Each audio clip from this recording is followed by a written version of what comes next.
আরে ম্যাডাম, মরার শখ হয়েছে নাকি? রাস্তা পার হওয়ার জন্য এত সুন্দর একটা জায়গা থাকতে রিক্সার নিচে ঝাঁপ দেওয়ার কি দরকার ছিল? যশোর শহরে কি সুইসাইড স্পটের অভাব পড়েছে?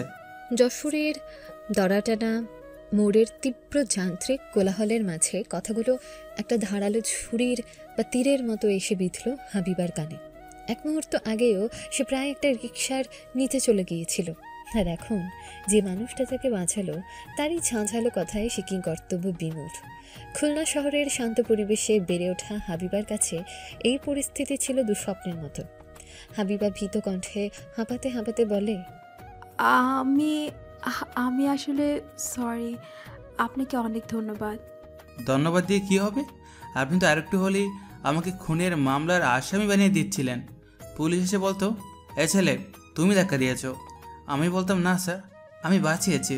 কিন্তু কে কার কথা শুনে তা কোথায় যাওয়ার জন্য এমন জীবন বাজি রাখছিলেন? ছেলেটার কথায় বিরক্তি থাকলেও তার চোখের কোণে উদ্বেগের এক ঝলক হাবিবার নজর এড়ায় না। সে ভয়ে ভয়ে রাস্তার উল্টো দিকে একটা বইয়ের দোকান দেখায়। ওই যে বই বিচিত্রায় যাব, একটা বই দরকার ছিল। মাই গড, একটা বইয়ের জন্য এই অবস্থা? কোন বই? এমন কি ঐতিহাসিক দলিল যেটার জন্য আপনি জীবন দিতে প্রস্তুত? শেক্সপিয়রের প্রথম সংস্করণে হ্যামলেট কিনতে যাচ্ছিলেন নাকি? হাবিবা লজ্জায় মাথা নিচু করে বলে, না মানে। বুঝতে পেরেছি, আপনি এই শহরের নাম। চেহারা দেখেই বোঝা যাচ্ছে খুলনা থেকে আমদানি করা হয়েছে, তাই না? আপনার চোখের ভাষা বলছে আপনি এই কোলাহলের সাথে পরিচিত নন। আপনি কি করে জানলেন? খুলনার মানুষ ছাড়া এতটা শান্তশিষ্ট আর বেজা বেড়ালের মতো অসহায় চেহারা সচরাচর দেখা যায় না। আমরা যশোরের মানুষ হলাম গিয়ে লড়াকু সৈনিক। ট্রাফিক জ্যামের সাথে যুদ্ধ করেই আমাদের বেড়ে ওঠা। চলুন আপনাকে পার করে দেয়। আপনার উপর ভরসা করলেই বই কেনা তো দূরের কথা, আপনাকে খোঁজার জন্য পত্রিকায় বিজ্ঞাপন দিতে হবে। খুলনা থেকে হারিয়ে যাওয়ার এক তরুণী, পরনে আসমানি রঙের পোশাক। জিহান হাবিবার উত্তরের অপেক্ষা না করে রাস্তার দিকে তাকিয়ে হাত উঁচু করে। একটা গাড়িকে থামার ইশারা করে সে হাবিবাকে এক প্রকার আদেশই করে। আসুন আসুন, কুইক, এই যে সুযোগ। এখন না গেলে আবার আধা ঘন্টা দাঁড়িয়ে থাকতে হবে। ভয় পাবেন না, আমি আপনার হাত ধরব না। যদি না আপনি আবার কোনো রিক্সার দিকে দৌড় দেন। হাবিবা ভয়ে ভয়ে জিহানের পেছনে পেছনে রাস্তা পার হয়। বই বিচিত্রার সামনে এসে সে স্বস্তির নিঃশ্বাস ফেলে। তার মনে হচ্ছিল সে যেন একটা যুদ্ধ জয় করেছে। সত্যি অনেক ধন্যবাদ। শুধু ধন্যবাদ তো ফের পড়বে না ম্যাডাম। জীবন বাঁচানোর মতো এত বড় একটা কাজের জন্য অন্তত একটা ট্রিট পাওনা হয়, তাই না? ধরুন যশোরের বিখ্যাত জামতলার মিষ্টি, নাকি আপনার খুলনার ছুঁইজাল পাঠিয়ে দেবেন? জিহানের এমন অদ্ভুত এবং সরাসরি প্রস্তাবে হাবিবা আর হাসি চেপে রাখতে পারে না। তার ভয়টা কেটে গিয়ে সেখানে একটা স্বস্তি ও মজা জায়গা করে নেয়। আচ্ছা ঠিক আছে, খাওয়াবো। আমি কিপটে নই। কথা কিন্তু রেকর্ড হয়ে গেল, পরে অস্বীকার করতে পারবেন না। আমার নাম জিহান। আপনার নামটা কি জানতে পারি, নাকি খুলনার তরুণী বলে ডাকবো? আমি হাবিবা। হাবিবা, সুন্দর নাম। আচ্ছা হাবিবা, আপনি এখন বই কিনুন, আমি চলি। আর হ্যাঁ, ফেরার সময় রাস্তা পার হতে সমস্যা হলে আমাকে ফোন দিতে পারেন। এই নিন আমার নম্বর। জিহান পকেট থেকে একটা ছোট কাগজ বের করে তাতে নম্বর লিখে হাবিবার দিকে এগিয়ে দেয়। হাবিবা ইতস্তত করে কাগজটা হাতে নেয়। এই অচেনা শহরে এই অপরিচিত যুবকের এমন সহজ আচরণ তাকে অবাক করলেও কেন যেন ভালো লাগছিল। ফোন দিতে লজ্জা লাগলে একটা মিসড কল দিলেই হবে। আমি বুঝে নেব আপনি কোনো বিপদে পড়েছেন। আমি সুপারম্যানের মতো উড়ে এসে আপনাকে উদ্ধার করব। অবশ্য আমার কোনো লাল রঙের আন্ডারওয়্যার নেই যেটা আমি প্যান্টের উপর পরতে পারি। জিহান এক চোখ টিপে হেসে ভিড়ের মধ্যে মিশে যায়। হাবিবা তখন তার যাওয়ার পথের দিকে তাকিয়ে থাকে। হাতে ধরা ছোট কাগজটার দিকে একবার তাকায়, আবার জিহানের মিলিয়ে যাওয়া পথের দিকে তাকায়। তার ঠোঁটের কোণে হাসি লেগেই আছে। পরদিন বিকেলে যশোর পাবলিক লাইব্রেরির শান্ত পুরনো বইয়ের গন্ধে ভরা পরিবেশে হাবিব একটা বইয়ের শেলফের সামনে দাঁড়িয়েছিল। পরিচিত কণ্ঠস্বরে ছুমকে পাশে তাকায় সে। জিহানকে দেখে বেশ ভীষণ অবাক হয়, কারণ সে মনে মনে হয়তো এই মানুষটাকেই খুঁজছিল। কি ব্যাপার ম্যাডাম, আজও কি কোনো বইয়ের জন্য জীবন বাজি রাখার পরিকল্পনা করছেন নাকি? আপনি আপনি এখানে কি করছেন? আপনি কি আমাকে অনুসরণ করছেন? বাহ, দারুণ প্রশ্ন। লাইব্রেরিতে মানুষ কি করে? আর আপনাকে অনুসরণ করবো কেন? আপনি কি ঐশ্বরিয়া রায় বচ্চন যে আপনার পেছনে পাপারাজ্জির মতো ঘুরতে হবে?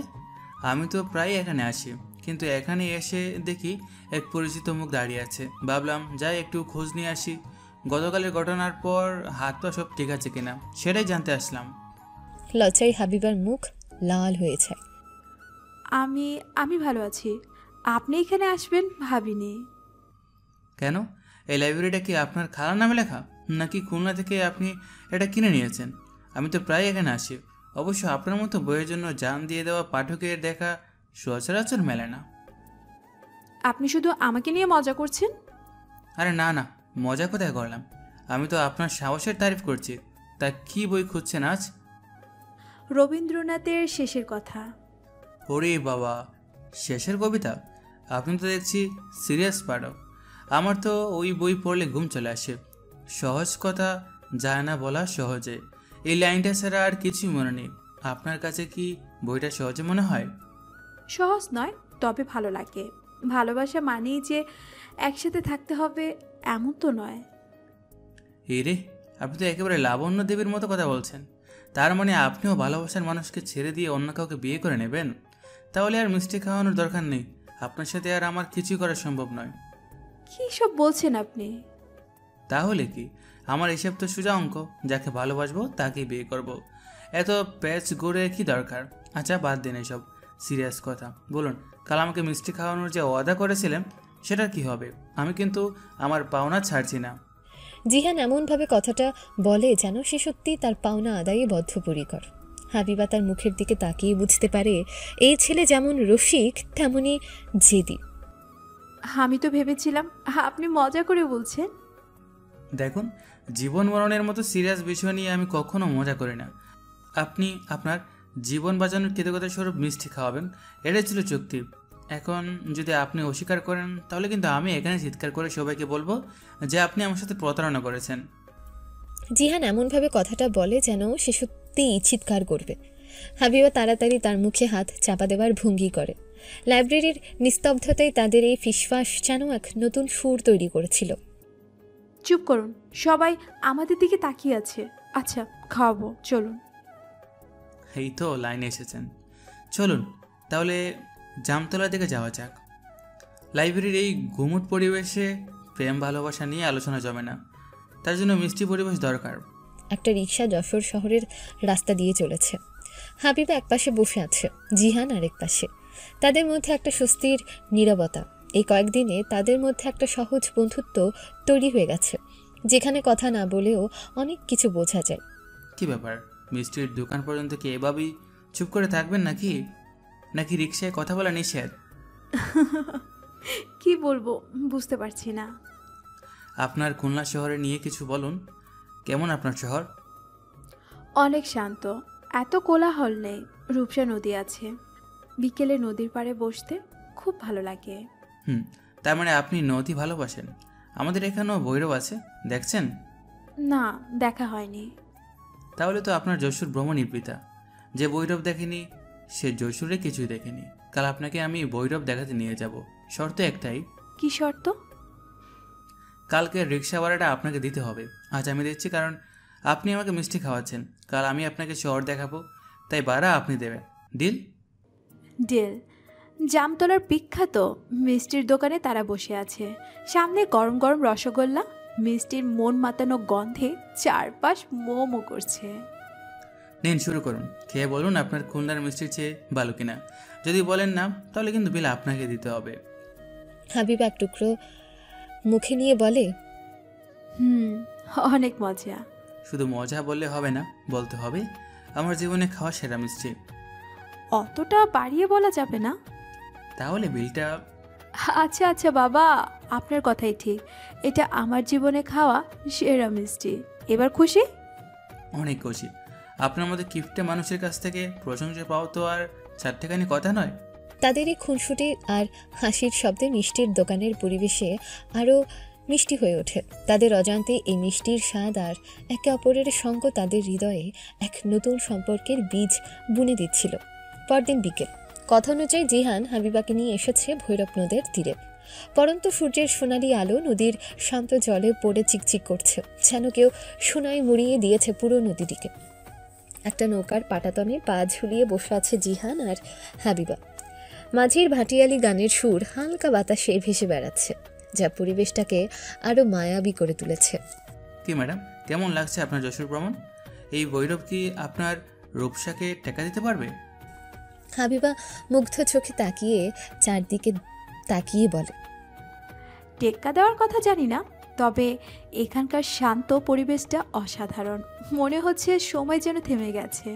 সময়কে তো আমি সেই কখন থেকে থামিয়ে রেখেছি, যখন থেকে আপনি আমার জীবনে এসেছেন। কিন্তু সমস্যা হলো এই শহরের ট্রাফিক জ্যাম আর আপনার ফিরে যাওয়ার ট্রেন আমার কথা শুনে না।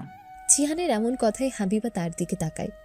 ছেলেটার চোখে মুখে দুষ্টুমির পাশাপাশি এক ধরনের গভীর মায়া খেলা করছে, যা হাবিবার হৃদয় ছুঁয়ে যায়। আপনি সব কিছুতে এত নাটক করতে পারেন কিভাবে? নাটক না করলে যে জীবনটা বড্ড ফাঁসি হয়ে যায় হাবিবা। দেখুন, এই যে নদী, আকাশ, এই যে মৃদু বাতাস, সব কিছু তো একটা নাটক করছে। নদীটা শান্ত সাজা নাটক করছে, অথচ এর গভীরে কি প্রচণ্ড স্রোত।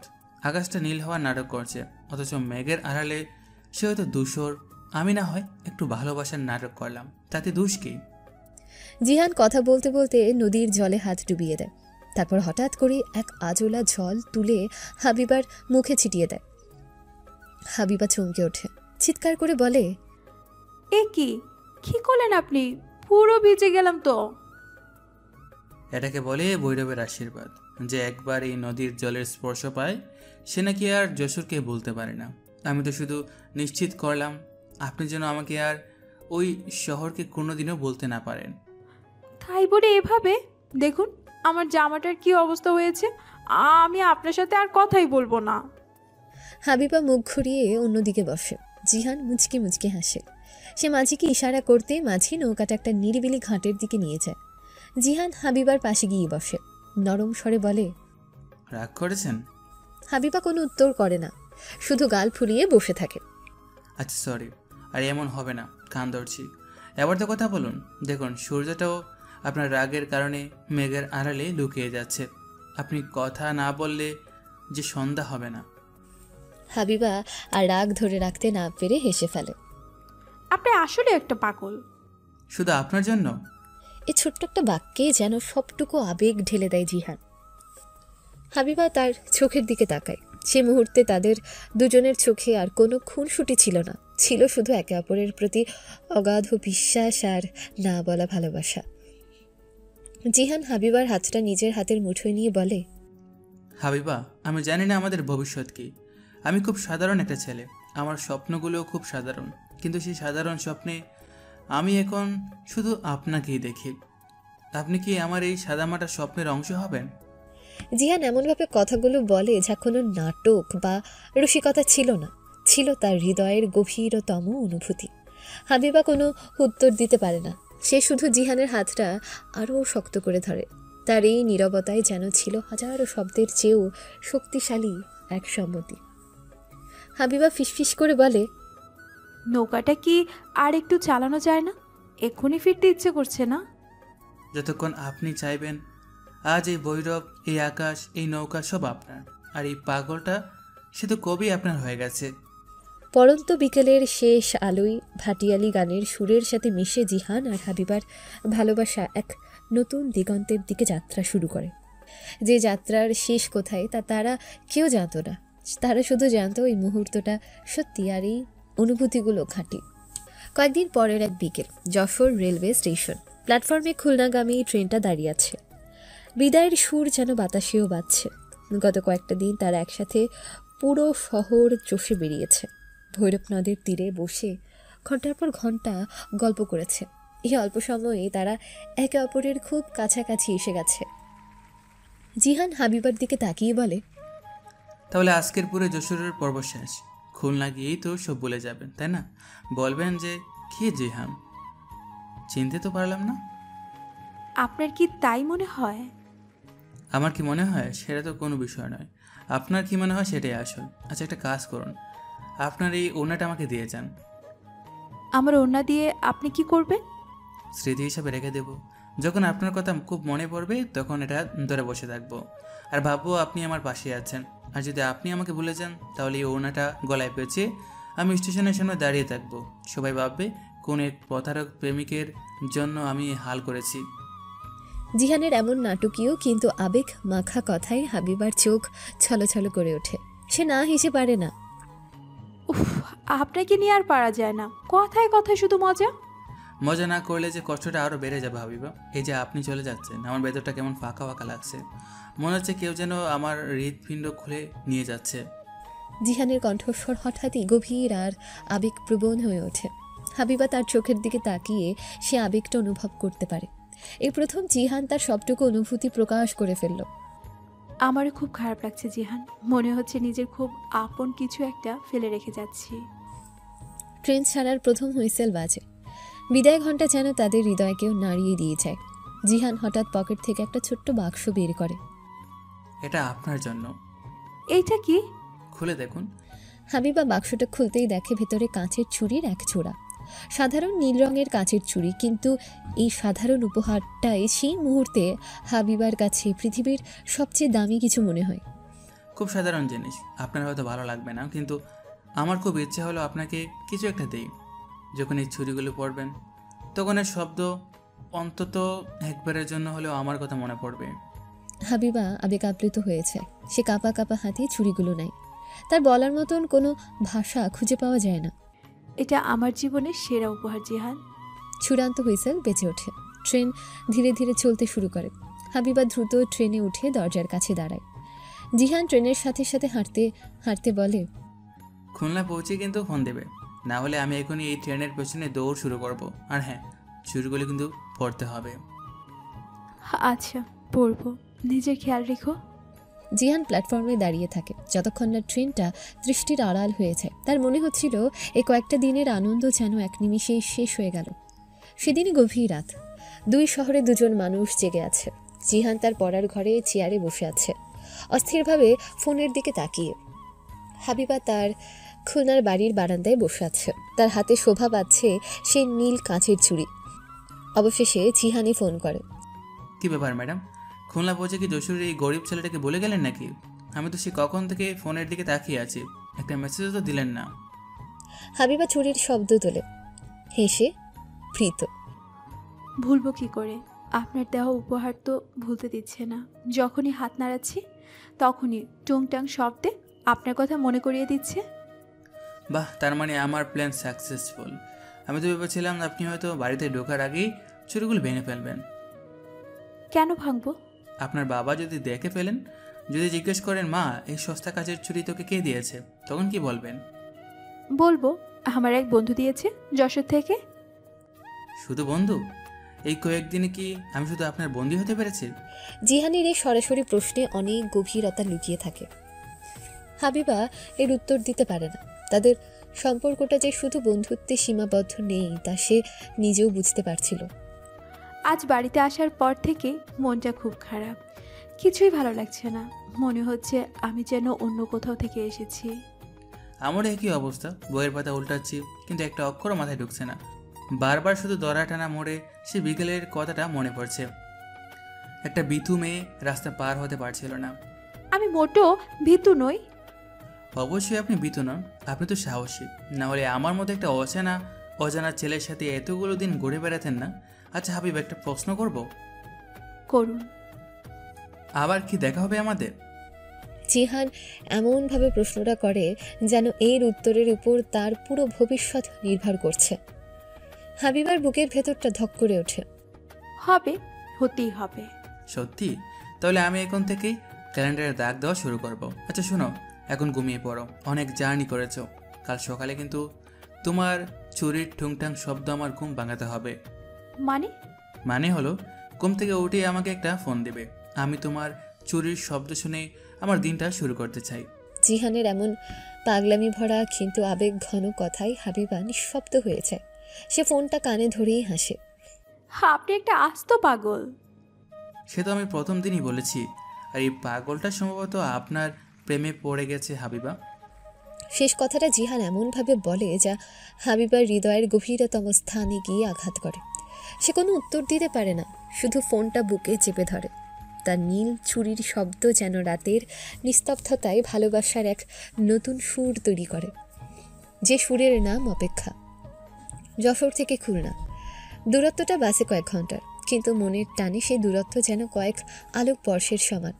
জিহান প্রায় মাসখানেক পর আবার হাবিবার সাথে দেখা করতে এসেছে। এবার তার ঠিকানা খুলনা শহর। রূপসা নদীর বুকে একটা ভাড়া করা নৌকায় তারা দুজন। পরন্ত বিকেলের সূর্যটা নদীর জলে তার শেষ আভা ছড়িয়ে দিচ্ছে। তুমি সত্যি সত্যি আমার জন্য এত দূর থেকে চলে এসেছো? আমার তো এখনো বিশ্বাসই হচ্ছে না। কাল রাতে যখন ফোন করে বললে কাল আসছি, আমি তো ভেবেছিলাম তুমি আবার আমার সাথে মজা করছো। মজা করার জন্য জীবন বাজি রাখতে পারি, কিন্তু তোমার সাথে দেখা করার সুযোগটা ছাড়তে পারি না। তাছাড়া একজন কথা দিয়ে কথা রাখেনি, তাই বাধ্য হয়েই আসতে হলো। কে কথা রাখেনি? কেন? আপনিই তো বলেছিলেন যশোরে আসবেন, কই এলেন তো না পরে, তাই আমিই চলে এলাম আপনার শহরে। আপনার উপর তো আর ভরসা করা যায় না। চেষ্টা তো করেছিলাম, কিন্তু বাবার জন্য পারিনি। উনি কিছুতেই একা ছাড়তে রাজি নন। কিন্তু তুমি আসবে এটা একবার জানালে পারতে। তাহলে তো আর সারপ্রাইজ থাকতো না। তোমার এই অবাক হওয়া মুখটা দেখার জন্যই তো এত কষ্ট করে আসা। এই মুখটা দেখলে আমার সব পথের ক্লান্তি দূর হয়ে যায়। মনে হয় এই মুখটার জন্য আমি পৃথিবীর এক প্রান্ত থেকে অন্য প্রান্তে যেতে পারি। হাবিবা। জিহানের আবেগমাখা কথায় হাবিবা লজ্জা পায়। সে নদীর জলের দিকে তাকিয়ে থাকে, যেখানে অস্তগামী সূর্যের প্রতিচ্ছবি কাঁপছে। খুলনা তোমার কেমন লাগছে? যতক্ষণ তুমি আমার পাশে আছো ততক্ষণ পৃথিবীর সব কিছু আমার কাছে সুন্দর লাগে। তবে সত্যি বলতে তোমার শহরটা অনেক গোছানো, শান্ত। যশোরের মতো অতটা কোলাহল নেই, কিন্তু একটা জিনিসের খুব অভাব। কিসের অভাব? জামতলার মিষ্টি। এখানকার মিষ্টিগুলো কেমন যেন ভানছে, নাকি তোমার সঙ্গ পাওয়ার পর আমার কাছে আর কোনো কিছু মিষ্টি লাগছে না, কে জানে। তার মানে আমাদের খুলনার কোনো কিছুই তোমার ভালো লাগেনি? জিহান হাবিবার হাতটা আলতো করে ধরে বলে, সবচেয়ে ভালো লাগার জিনিসটা তো আমার পাশে বসে আছে, আর কিসের দরকার। এই যে তোমার হাতটা ধরে আছি, মনে হচ্ছে পুরো খুলনা শহরটাই আমার হয়ে গেছে। হাবিবা আর কিছু বলে না। সে জিহানের কাঁধে মাথা রাখে। নৌকাটা ধীরে ধীরে নদীর বুকে ভেসে চলেছে, আর তার সাথে ভেসে চলেছে দুটো মানুষের বলা না বলা হাজার অনুভূতি। জানো জিহান, যেদিন থেকে তুমি আমার জীবনে এসেছো, আমার পৃথিবী যেন বদলে গেছে। এখন আর কিছুই আগের মতো লাগে না। আমারও তাই। আগে শুধু ভাবতাম একটা চাকরি নেব, সংসারের দায়িত্ব নেব, কিন্তু এখন এখন আমার সব স্বপ্নের কেন্দ্রবিন্দুতে শুধু তুমি। আমি একটা ঘর বাঁধতে চাই হাবিবা, ছোট্ট একটা ঘর, যেখানে শুধু তুমি আর আমি থাকবো। আমাদের একটা ছোট্ট বারান্দা থাকবে, যেখানে আমরা একসাথে বসে চা খাবো আর ভোরের সূর্যটা দেখবো।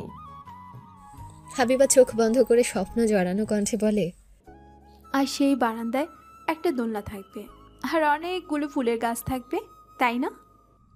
একদম। আর আমাদের সেই ছোট্ট ঘরে কোনো দুঃখ থাকবে না, শুধু ভালোবাসা থাকবে, অনেক অনেক ভালোবাসা। তারা দুজনেই ভবিষ্যতের রঙিন স্বপ্নে হারিয়ে যায়। মাঝি দূর থেকে তাদের দিকে তাকিয়ে হাসে। ভালোবাসা যে কত সুন্দর তা হয়তো ওই পরন্ত বিকেলে সে আবার উপলব্ধি করে। সন্ধ্যার পর জিহান আর হাবিবা খুলনার একটা অভিজাত রেস্টুরেন্টে বসে আছে। হালকা যন্ত্রসঙ্গীতের সুর, মোমের নরম আলো আর কাঁচের গ্লাসের টুংটাং শব্দ পরিবেশটাকে আরও রোমান্টিক করে তুলেছে। জিহান আজ হাবিবার জন্য তার প্রিয় সাদা শার্টটা পরে এসেছে। কি ব্যাপার, সে কখন থেকে দেখছি তুমি শুধু আমার দিকে তাকিয়ে আছো, কিছু বলবে? তোমাকে দেখছি, তোমাকে দেখতে আমার খুব ভালো লাগে। যখন তুমি কথা বলো, যখন তুমি হাসো, সব কিছু মনে হয় আল্লাহ যেন অনেক যত্ন করে তোমাকে বানিয়েছেন। তাই নাকি? হ্যাঁ, আমি তো আয়নার সামনে দাঁড়ালে নিজের মধ্যে এমন কিছু খুঁজে পাই না। আমার তো মনে হয় তোমার চোখে পাওয়ারফুল চশমা লাগানো আছে, তাই সব কিছুতে সুন্দর দেখো। না, আমার চোখে কোনো চশমা নেই, যা দেখছি সত্যিটাই বলছি। তুমি খুব ভালো জিহান। ওয়েটার এসে খাবার সার্ভ করে যায়, কিন্তু খাবারের দিকে তাদের কারোরই তেমন মনোযোগ নেই। তাদের দুজনের পৃথিবী তখন একে অপরকে কেন্দ্র করে ঘুরছে। জিহান হঠাৎ করেই প্রসঙ্গ পাল্টে বলে, হাবিবা, আমি তোমাকে কিছু কথা বলতে চাই। হাবিবা জিহানের গলার স্বরের গভীরতা অনুভব করে। বলো। আমি জানি আমি খুব সাধারণ এক মধ্যবিত্ত পরিবারের ছেলে। আমার স্বপ্নগুলো খুব ছোট। তোমার মতো রাজকন্যার যোগ্য আমি হয়তো নই। তোমার বাবা, তিনি হয়তো কোনোদিনও আমাকে মেনে নেবে না। আমার পথটা হয়তো অনেক কঠিন হবে। জিহানের কথায় হাবিবার মুখটা মলিন হয়ে যায়।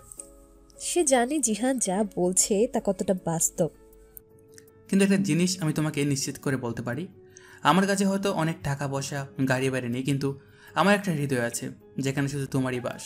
আমি তোমাকে পৃথিবীর সব সুখ হয়তো এনে দিতে পারবো না, কিন্তু কথা দিচ্ছি আমার ভালোবাসার ছায়ায় তোমাকে কোনোদিনও দুঃখের আঁচ লাগতে দেব না। জিহান টেবিলের উপর থেকে হাবিবার হাতটা নিজের হাতে তুলে নেয়। তার চোখে মুখে ফুটে ওঠে আকুতি আর ভালোবাসা।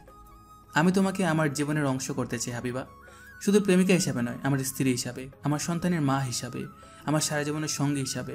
তুমি কি আমার হবে? এই সাধারণ ছেলেটার হাত ধরে বাকি জীবনটা একসাথে চলার সাহস কি তোমার আছে? হাবিবার চোখ দিয়ে টপ টপ করে জল গড়িয়ে পড়ে, তবে এই জল দুঃখের নয়, পরম আনন্দের। সে কোনো উত্তর না দিয়ে শুধু মাথা নাড়ে। আমি তো তোমারই জিহান। যেদিন প্রথম তোমাকে দেখেছিলাম হয়তো সেদিনই তোমার হয়ে গিয়েছিলাম। আমার কোনো রাজপুত্র চাই না, আমার শুধু তোমাকেই চাই। তোমার এই ছোট্ট ঘরটা আমার কাছে রাজপ্রাসাদের চেয়েও অনেক বেশি দামি হবে। আলহামদুলিল্লাহ, তুমি আমার জীবনের সবচেয়ে বড় শক্তি হাবিবা। তুমি বাসে থাকলে আমি যে কোনো জ্বরের মোকাবেলা করতে পারবো। রেস্টুরেন্টের হালকা আলোয় মোমের শিখার সামনে বসে দুটো মানুষ তাদের জীবনটাকে এক সুতোয় বাঁধার শপথ নেয়। তারা জানে তাদের সামনের পথ ফুলে ঢাকা নয়, কিন্তু তারা এও জানে একসাথে থাকলে কোনো কাঁটাই তাদের চলার পথকে আটকাতে পারবে না। গভীর রাত।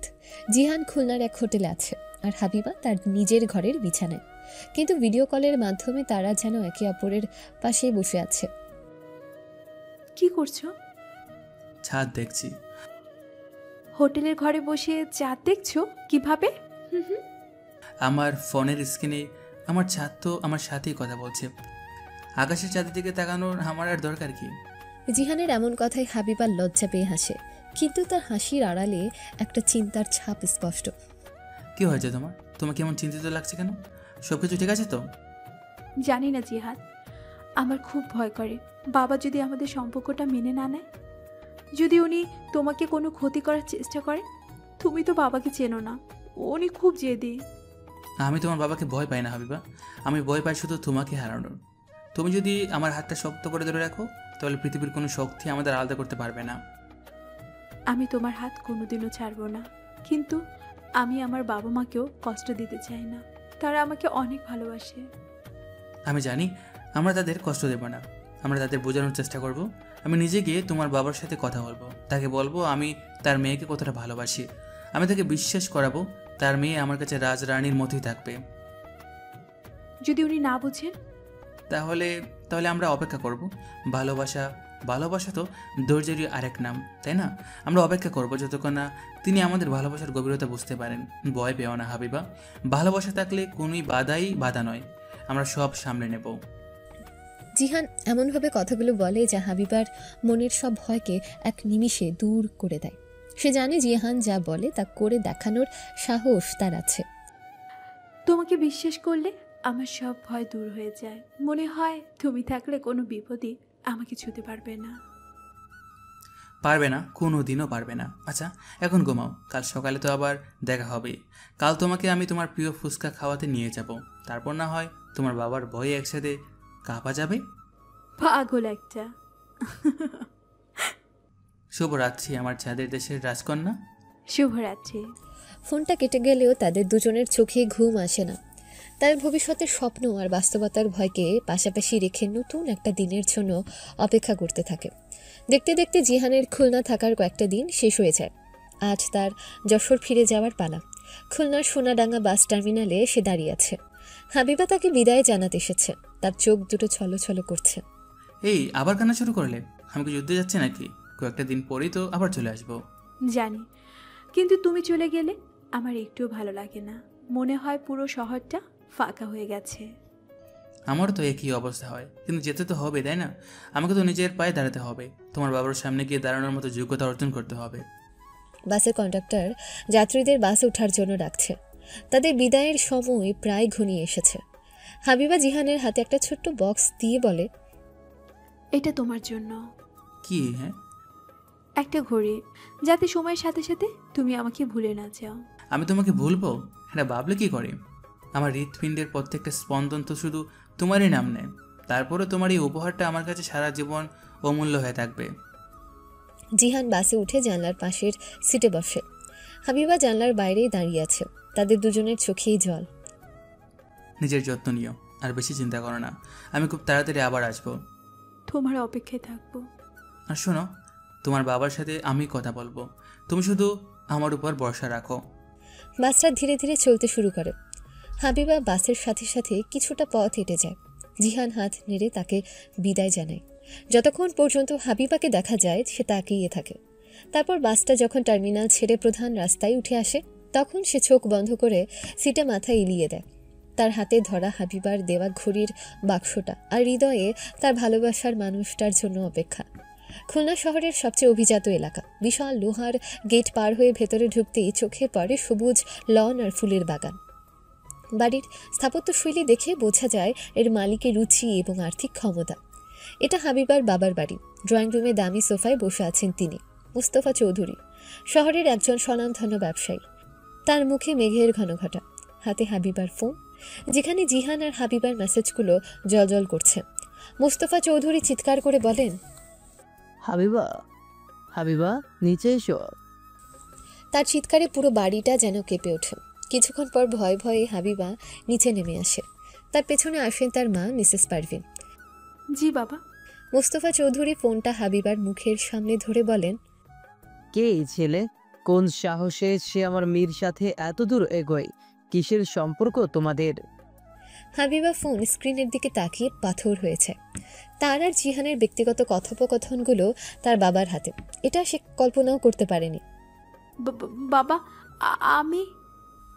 পারভিন পরিস্থিতি সামাল দেওয়ার চেষ্টায় বলে, আহ, তুমি এভাবে চিৎকার করছো কেন? ও তো বাচ্চা মেয়ে, হয়তো কোনো ভুল। মুস্তফা চৌধুরী স্ত্রীর দিকে তাকিয়ে ধমকে ওঠেন, চুপ করো তুমি। তোমার লাইফেই ওর সাহস এত বেড়েছে। আমি জানতে যাই কে এই জেহাদ, কি করে সে, তার বাবা কি করে, কোন বংশের ছেলে সে? হাবিবা চোখের জল সামলে কিছুটা সাহস সঞ্চয় করে বলে, ওর নাম জিহান, যশোরে থাকে, একটা সাধারণ পরিবারের ছেলে। আমি আমি ওকে ভালোবাসি বাবা। ভালোবাসো? ভালোবাসো মানে কি তুমি তা জানো?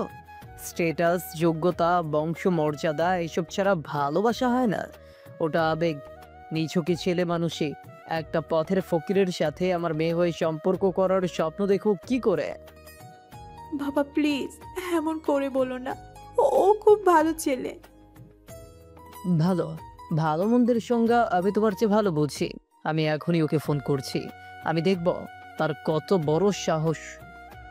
মুস্তফা চৌধুরীর সাথে সাথে জিহানকে ফোন করেন। স্পিকার অন করে দেন যাতে হাবিবা আর তার মা সবটা শুনতে পায়। আসসালামু আলাইকুম। ওয়ালাইকুম আসসালাম। আমি হাবিবার বাবা, মোস্তফা চৌধুরী বলছে। ফোনের ওপাশে জিহান এক মুহূর্তের জন্য চুপ হয়ে যায়। সে হয়তো এমন একটা ফোনের জন্য প্রস্তুত ছিল না। জিহান নিজেকে সামলে নিয়ে বলে, জি আঙ্কেল, বলুন। শোনো ছেলে, ভদ্রতা আমার ধাতে নেই, তাই সরাসরি বলছি, আমার মেয়ের জীবন থেকে যদি তুমি সরে না যাও, তাহলে তোমার এমন অবস্থা করব যা তুমি কল্পনাও করতে পারবে না। যশোর শহরটা কত বড় আমি দেখতে চাই। আমি হাবিবাকে ভালোবাসি আঙ্কেল, আর ভালোবাসা কোনো অপরাধ নয়। ভালোবাসা? তোমার যোগ্যতা আছে আমার মেয়ের পাশে দাঁড়ানোর? কি আছে তোমার? একটা সাধারণ চাকরি নাকি বাপের জমিদারি? আমার মেয়ে সোনার চামচ মুখে নিয়ে জন্মেছে। ওর একটা দিনের হাত খরচ তোমার 1 মাসের বেতনের সমান। ওই জীবন তুমি ওকে দিতে পারবে? আমি ওকে হয়তো আপনার মতো বিলাসবহুল জীবন দিতে পারবো না, কিন্তু আমি ওকে সম্মান, ভালোবাসা আর অনেক সুখ দিতে পারবো। টাকার চেয়েও এগুলোর দাম অনেক বেশি। সুখ, ভালোবাসা, এই ডায়লগগুলো সিনেমায় ভালো লাগে, বাস্তবে নয়। আমি শেষবারের মতো বলছি, আমার মেয়ের ছয়াও আর মারাবে না, না হলে খুব খারাপ হবে। মুস্তফা চৌধুরী আর কোনো কথা বলার সুযোগ না দিয়ে ফোনটা কেটে দেন। হাবিবা কান্নায় ভেঙে পড়ে। মুস্তফা চৌধুরী হাবিবার দিকে তাকিয়ে বলেন, আর তুমি তোমার ঘর থেকে 1 পাও বের হবে না। তোমার ফোন, ল্যাপটপ সব কিছু আমার কাছে থাকবে। দেখি তুমি কি করে ওর সাথে যোগাযোগ করো। কয়েকদিন পর জিহানকে খুলনা আসতে বলা হয়েছে মুস্তফা চৌধুরীর অফিস থেকে। খুলনা শহরের কেন্দ্রে একটা বহুতল ভবনের টপ ফ্লোরে তার আলিশান অফিস। জিহান সেখানে অপরাধীর মতন দাঁড়িয়ে আছে মোস্তফা চৌধুরীর সামনে। তিনি সিগারেটে লম্বা টান দিয়ে ধোঁয়া ছাড়তে ছাড়তে বলেন, তাহলে তুমি সেই জিহাদ? সাহসের তো তারিফ করতে হয়। আমার মুখের উপর কথা বলার পর আবার আমারই অফিসে এসে হাজির হয়েছ। আপনি আসতে বলেছেন তাই এসেছি। এসে ভালো করেছ। তোমার সাথে আমার কিছু বোঝাপড়া করার ছিল। তুমি বলেছিলে তুমি আমার মেয়েকে ভালোবাসো, তাকে সুখী রাখতে পারবে, তাই না? জি। কিসের ভিত্তিতে? তোমার কি যোগ্যতা আছে? একটা মাস্টার্স পাশ করা বেকার ছেলে যার ভবিষ্যৎ বলতে শুধুই অনিশ্চয়তা, তুমি আমার মেয়ের জামাই হবে? এই স্বপ্ন তুমি কোন সাহসে দেখো? ভালোবাসা কোনো অর্থ বা স্ট্যাটাস দেখে হয় না আঙ্কেল। আপনার মেয়ে আমাকে ভালোবাসে, এটাই আমার সবচেয়ে বড় যোগ্যতা। মোস্তফা চৌধুরী টেবিলে ড্রয়ার খুলে একটা চেক বই বের করেন। এইসব আবেগী কথা ছাড়ো, কাজের কথায় আসি। আমি তোমার ভালোবাসার একটা দাম দিতে চাই। তিনি একটা ব্ল্যাঙ্ক চেক জিহানের দিকে এগিয়ে দেন। এইখানে তোমার পছন্দের অ্যামাউন্ট বসিয়ে নাও। 10 লাখ, 20 লাখ, 50 লাখ, যা চাও তাই পাবে। শুধু একটাই শর্ত, আমার মেয়ের জীবন থেকে চিরদিনের জন্য চলে যেতে হবে। জিহান স্তব্ধ হয়ে চেকটার দিকে তাকিয়ে থাকে। তার মনে হচ্ছিল কেউ যেন তার গালে সজোরে একটা চড় বেড়েছে। তার আত্মসম্মানে, তার ভালোবাসায় এর চেয়ে বড় অপমান আর কিছুই হতে পারে না। জিহান চেকটা হাতে নিয়ে মোস্তফা চৌধুরীর চোখের দিকে তাকিয়ে বলে, আপনি ভালোবাসা বেচাকেনার জিনিস মনে করতে পারেন, আমি করি না। জিহান চেকটা ছিঁড়ে টুকরো টুকরো করে মোস্তফা চৌধুরীর মুখের উপর ছুঁড়ে মারে। আমার ভালোবাসার দাম দেওয়ার মতো ক্ষমতা আপনার নেই মিস্টার চৌধুরী। আমি আজ এখানে এসেছিলাম আপনার সাথে কথা বলতে, আপনার মেয়েকে আমি কতটা ভালোবাসি তা বোঝাতে। কিন্তু এখন বুঝতে পারছি, যার কাছে টাকার চেয়ে বড় কিছু নেই তাকে ভালোবাসা বোঝানো আর পাথরের বুকে ফুল ফুটানোর চেষ্টা করা একই জিনিস। ঠিক সেই মুহূর্তে মোস্তফা চৌধুরী তার ড্রয়ার থেকে একটা বিয়ের কার্ড বের করে জিহানের দিকে ছুঁড়ে দেন। আগামী শুক্রবার হাবিবার বিয়ে আমার বিজনেস পার্টনার রফিক সাহেবের ছেলের সাথে। এই নিমন্ত্রণ কার্ডটা তোমার জন্য। এসে দেখে যেও যোগ্যতা আর অযোগ্যতার তফাৎটা কোথায়। জিহান কার্ডটার দিকে তাকিয়ে অপমানে আর কষ্টে তার ভেতরটা দুমড়ে মুচড়ে যায়। আপনি ক্ষমতার জুড়ে হয়তো আমার ভালোবাসাকে অপমান করতে পারেন, কিন্তু মুছে ফেলতে পারবেন না। জিহান আর এক মুহূর্তও সেখানে দাঁড়ায় না। সে হনহন করে অফিস থেকে বেরিয়ে যায়। মোস্তফা চৌধুরী তার যাবার পথের দিকে তাকিয়ে বিজয়ের হাসি হাসেন। তিনি জানেন এই আঘাতের পর ছেলেটা আর ফিরে আসার সাহস করবে না। আসলে মোস্তফা চৌধুরী জিহানকে এখানে ডেকে এই অফার করার কারণ হলো এই 2 দিনে হাবিবার পাগলামো দেখেছেন, তাই এই পদ্ধতি অবলম্বন করলেন। কিন্তু ওনার পরিকল্পনার উল্টোটা হয়েছে। হাবিবার ঘরটা এখন তার জন্য একটা জেলখানা। ঘরের বাইরে সার্বক্ষণিক পাহারাদার, তার ফোন, ল্যাপটপ সব কিছু কেড়ে নেওয়া হয়েছে। সে জানলার গ্রিল ধরে বাইরে তাকিয়ে থাকে। তার চোখ দুটো সারাক্ষণ কাদায় লাল হয়ে আছে। হাবিবা জানলার গ্রিল ধরে বলে, কেন বাবা এমন করছে মা? আমি কি তার মেয়ে নই? আমার কি কোনো ইচ্ছে থাকতে নেই? হাবিবার মা পারভিন দরজার বাইরে থেকে অসহায়ভাবে বলে, তোর বাবা যা করছেন তোর ভালোর জন্যই করছেন মা। উনি চান তুই যেন সুখে থাকিস। সুখে? এইটাকে সুখ বলে মা? আমার দম বন্ধ হয়ে আসছে। আমার মনে হচ্ছে আমি যেন এই ঘরের ভিতরে মরে যাচ্ছি। এটা ভালো থাকা নয় মা, এটা বেঁচে মরে থাকা। একটু বোঝার চেষ্টা কর মা। রফিকের ছেলে আহনা বিদেশে পড়াশোনা করেছে, দেখতেও সুন্দর, অনেক বড় ব্যবসা ওদের। তুই ওখানে গেলে রাজরানীর মতো থাকবি। আমার রাজরানী হওয়ার শখ নেই মা। আমি সাধারণ একজন মানুষ হয়ে থাকতে চাই, আমার ভালোবাসার মানুষের সাথে। তোমরা কি একবারও আমার কথা ভাববে না? তোর বাবা একবার যেটা সিদ্ধান্ত নেন সেটা থেকে তাকে কেউ সরাতে পারে না। তুই শুধু শুধু জেদ করছিস। এটা জেদ নয় মা, এটা আমার জীবন।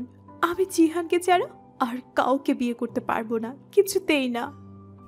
হাবিবা কান্নায় ভেঙে পড়ে। তার মা দরজার বাইরে দাঁড়িয়ে অসহায়ভাবে চোখের জল ফেলেন। তিনিও জানেন তার স্বামী কতটা একগুঁয়ে। তার কিছুই করার নেই। হাবিবা ফিসফিস করে বলে, জিহান, তুমি কোথায়? তুমি কি জানো আমার সাথে কি হচ্ছে? প্লিজ আমাকে এখান থেকে নিয়ে চলো প্লিজ। গভীর রাত, পুরো চৌধুরী বাড়ি যখন ঘুমের রাজ্যে তলিয়ে গেছে, তখন হাবিবা নিঃশব্দে তার ঘর থেকে বেরিয়ে আসে। তার লক্ষ্য বাড়ির নিচতলার স্টাডি রুমে থাকা ল্যান্ডলাইন ফোনটা। কয়েকদিন ধরে সে সুযোগ খুঁজছিল, আজ অবশেষে সে সুযোগ পেয়েছে। সে কাঁপা কাঁপা হাতে জিহানের নম্বরে ডায়াল করে। প্রতিটি রিং তার বুকের ধুকপুকানি বাড়িয়ে দিচ্ছে। যদি জিহান ফোন না ধরে, যদি সেতক্ষণে তাকে ভুল বুঝে থাকে। জিহান ঘুম জড়ানো কণ্ঠে ফোন ধরে। হ্যালো। জিহান, আমি হাবিবা। হাবিবার কণ্ঠস্বর শুনে জিহানের সব ঘুম উড়ে যায়। সে ধর্মাবর করে বিছানায় উঠে বসে। হাবিবা, তুমি তুমি ঠিক আছো? তোমার ফোন বন্ধ কেন? আমি কত চেষ্টা করেছি তোমার সাথে যোগাযোগ করার। বাবা বাবা আমার ফোন নিয়ে নিয়েছে, আমাকে ঘর থেকে বের হতে দিচ্ছে না। জিহান, বাবা আমার বিয়ে ঠিক করে ফেলেছে আগামী শুক্রবার রফিক আঙ্কেলের ছেলে আহনাফের সাথে। আমি মরে যাব জিহান, আমি তোমাকে ছাড়া বাঁচবো না। আমি সব জানি। তোমার বাবা আমাকে তার অফিসে ডেকে পাঠিয়েছিলেন, আমাকে বিয়ের কার্ডটাও দিয়েছেন। কি? বাবা তোমাকে এত অপমান করেছে? আমি আমি তোমাকে আর কোনো বিপদে ফেলতে চাই না জিহান, কিন্তু আমি আর পারছি না। তুমি আমাকে এখান থেকে নিয়ে চলো প্লিজ। আমি তোমার সাথে যে কোনো জায়গায় যে কোনো অবস্থায় থাকতে রাজি আছি। ফোনের ওপাশে জিহান কিছুক্ষণ চুপ করে থাকে। তার এই নীরবতা হাবিবার ভয়কে আরো বাড়িয়ে দেয়। কি হলো জিহান, তুমি কি আমার উপরে রাগ করেছো? তুমি কি ভয় পেয়েছো? মরতে তোমাকে হবে না হাবিবা। আমি তোমাকে মরার জন্য ভালোবাসিনি, আর ভয়, আমি তোমাকে হারানোর ভয় ছাড়া আর কোনো কিছু ভয় পাই না। তাহলে তাহলে তুমি আসবে? শোনো, আমি যা বলছি মন দিয়ে শোনো, কান্নাকাটি একদম করবে না, শক্ত থাকো। তোমার চোখের জল তোমাকে দুর্বল করে দেবে। আমি আসবো, কিন্তু তার আগে তোমাকে একটা কাজ করতে হবে। কি কাজ? বিয়ের দিন পর্যন্ত তোমাকে স্বাভাবিক থাকার অভিনয় করতে হবে। এমন ভাব করবে যেন তুমি সব কিছু মেনে নিয়েছো, যাতে তোমার উপর থেকে সবার সন্দেহ চলে যায়। বাকিটা আমার উপর ছেড়ে দাও। কিন্তু তুমি কি করবে? সেটা সময় হলেই দেখতে পারবে। শুধু আমার উপর বিশ্বাস রাখো। আমি তোমাকে কথা দিচ্ছি হাবিবা, শুক্রবার দিন তুমি আহনাফের নয় জিহানের বউ হবে। তৈরি দেখো।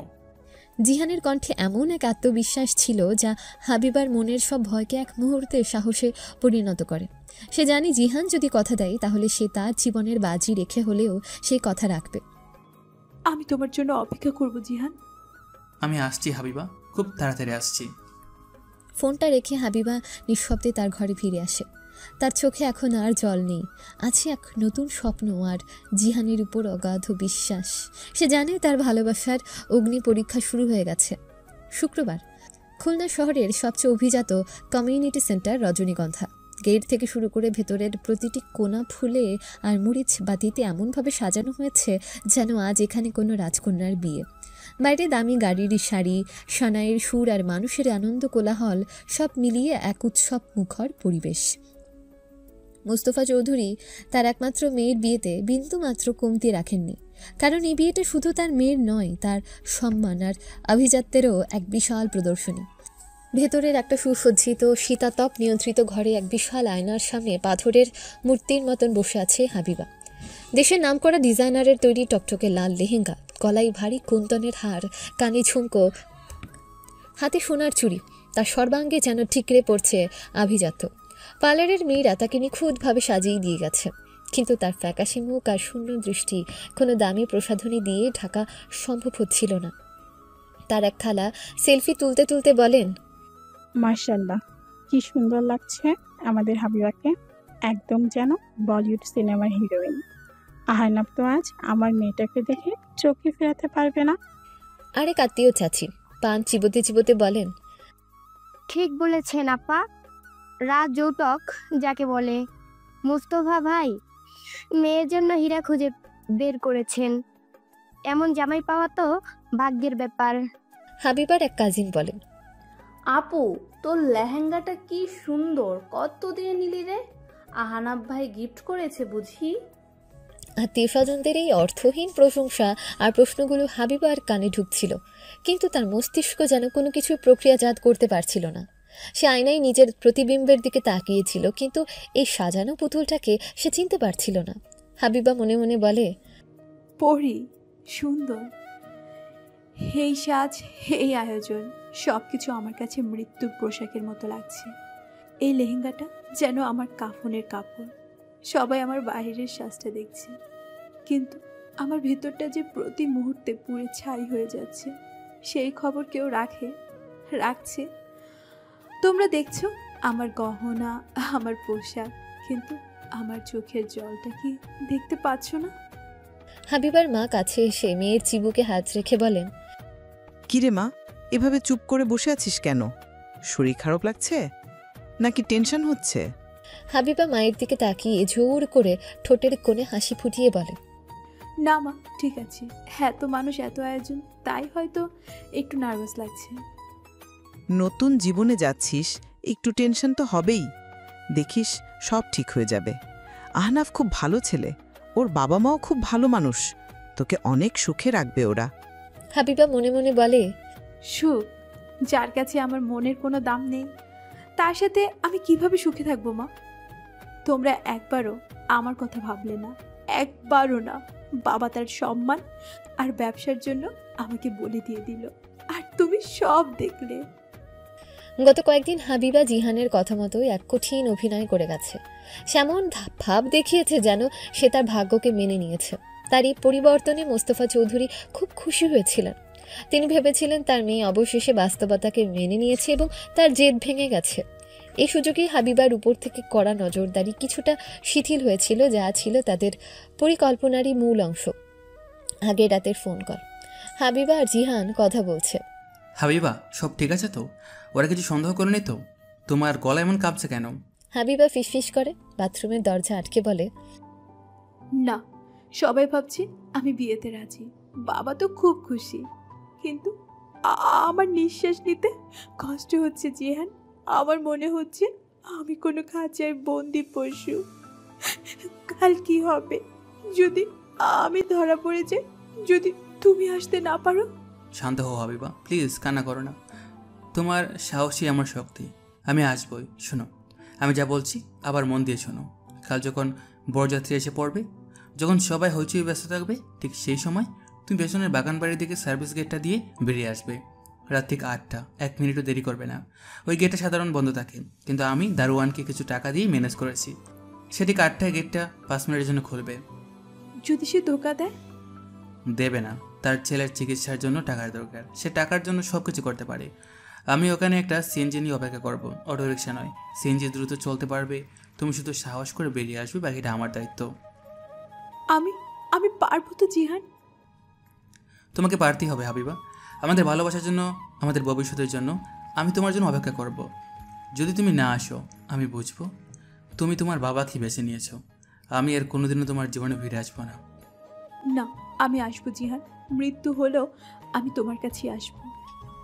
হাবিবা এখন ড্রেসিং টেবিলের ড্রয়ার থেকে একটা ভাঁজ করা চিঠি বের করে। চিঠিটা সে তার মায়ের জন্য লিখেছে। সে আয়নার সামনে একটা ফুলদানির নিচে চিঠিটা এমনভাবে রাখে যাতে সহজেই চোখে পড়ে। তার হাত কাঁপছিল, কিন্তু তার চোখ ছিল স্থির। আজ তার ভালোবাসার অগ্নি পরীক্ষা। হয় সে জিতবে, না হয় সে চিরদিনের জন্য হেরে যাবে। কমিউনিটি সেন্টারের বাইরে গাড়ির হর্নের শব্দ। বরযাত্রী এসে গেছে। একদল ব্যান্ড পার্টি বিকট শব্দে গান বাজাচ্ছে। মুস্তফা চৌধুরী নিজে গেটে দাঁড়িয়ে তাদের স্বাগত জানাচ্ছে। তার মুখে বিশ্বজয়ের হাসি। চারদিকে ক্যামেরার ফ্ল্যাশ আর ভিডিও লাইটের ঝলকানি। মুস্তফা চৌধুরী হাসি মুখে আহনাফের হাত ধরে বলেন, আরে আহনাফ বাবা, এসো এসো, তোমার জন্যই তো সব অপেক্ষা। কি ব্যাপার, আসতে এত দেরি হলো যে? আমি তো ভাবলাম আমার মেয়েকে নেওয়ার জন্য তুমি বুঝি ঘোড়ায় চড়ে আসবে। আহনাফ ভারী শেরওয়ানিতে অস্বস্তি বোধ করতে করতে বলে, আসসালামু আলাইকুম আঙ্কেল। রাস্তায় যা জ্যাম, কি আর বলবো। আপনারা এবার কম কিসে এমন জায়গায় সেন্টার নিয়েছেন? একদিকে যখন এই আনন্দের কোলাহল আর সূক্ষ্ম অভিযোগের আদান প্রদান চলছে, অন্যদিকে কনের ঘরে তখন এক হৃদয় বিদারক দৃশ্যের অবতারণা হচ্ছিল। কাজী সাহেব এসে গেছেন এবং স্টেজে বসার জন্য তাগাদা দিচ্ছেন। পারভিন মেয়ের ঘরে আসে তাকে নিয়ে যাওয়ার জন্য। চল মা, কাজী সাহেব এসে গেছেন, সবাই তোর জন্য অপেক্ষা করছে। বরপক্ষ এসে গেছে। হাবিবা উঠে দাঁড়ায়। সে শেষবারের মতন তার মাকে শক্ত করে জড়িয়ে ধরে। তার এই জড়িয়ে ধরার মধ্যে ছিল ভালোবাসা, কৃতজ্ঞতা আর ক্ষমা চাওয়ার আকুতি। হাবিবা কান্না চেপে ভাঙা গলায় বলে, মা, আমাকে ক্ষমা করে দিও। কেন মা, ক্ষমা চাইছিস কেন? কি বলছিস এসব? আজ তোর খুশির দিন। যদি কোনো দিন কোনো ভুল করে থাকি, যদি অজান্তেই কোনো কষ্ট দিয়ে থাকি, আমাকে মাফ করে দিও মা। আর বাবাকেও বলো আমি আমি তোমাদের দুজনকে খুব ভালোবাসি। পারভিন মেয়ের মাথায় হাত বুলিয়ে বলে, পাগলি মেয়ে, বাবা মা কি সন্তানের উপর রাগ করে থাকতে পারে? আজ তোর খুশির দিন আর তুই কান্নাকাটি করছিস? চল চল, সবাই কি ভাববে? তোর চোখের কাজল লেপটে যাবে তো। পারভিন হাবিবার হাত ধরে ঘর থেকে বের হতে যান, কিন্তু হাবিবা হঠাৎ পেটে হাত দিয়ে বসে পড়ার ভঙ্গি করে। উফ মা, আমার পেটটা হঠাৎ কেমন মোচড় দিয়ে উঠলো। আমার খুব ওয়াশরুম পেয়েছে। তুমি এগো, আমি এক্ষুনি আসছি, প্লিজ যাও। কি হলো আবার? সকালে তো সব ঠিক ছিল। আমি কি ডাক্তার ডাকবো? না না, ডাক্তার লাগবে না, হয়তো টেনশনে এমন হচ্ছে। তুমি যাও, আমি 5 মিনিটে আসছি।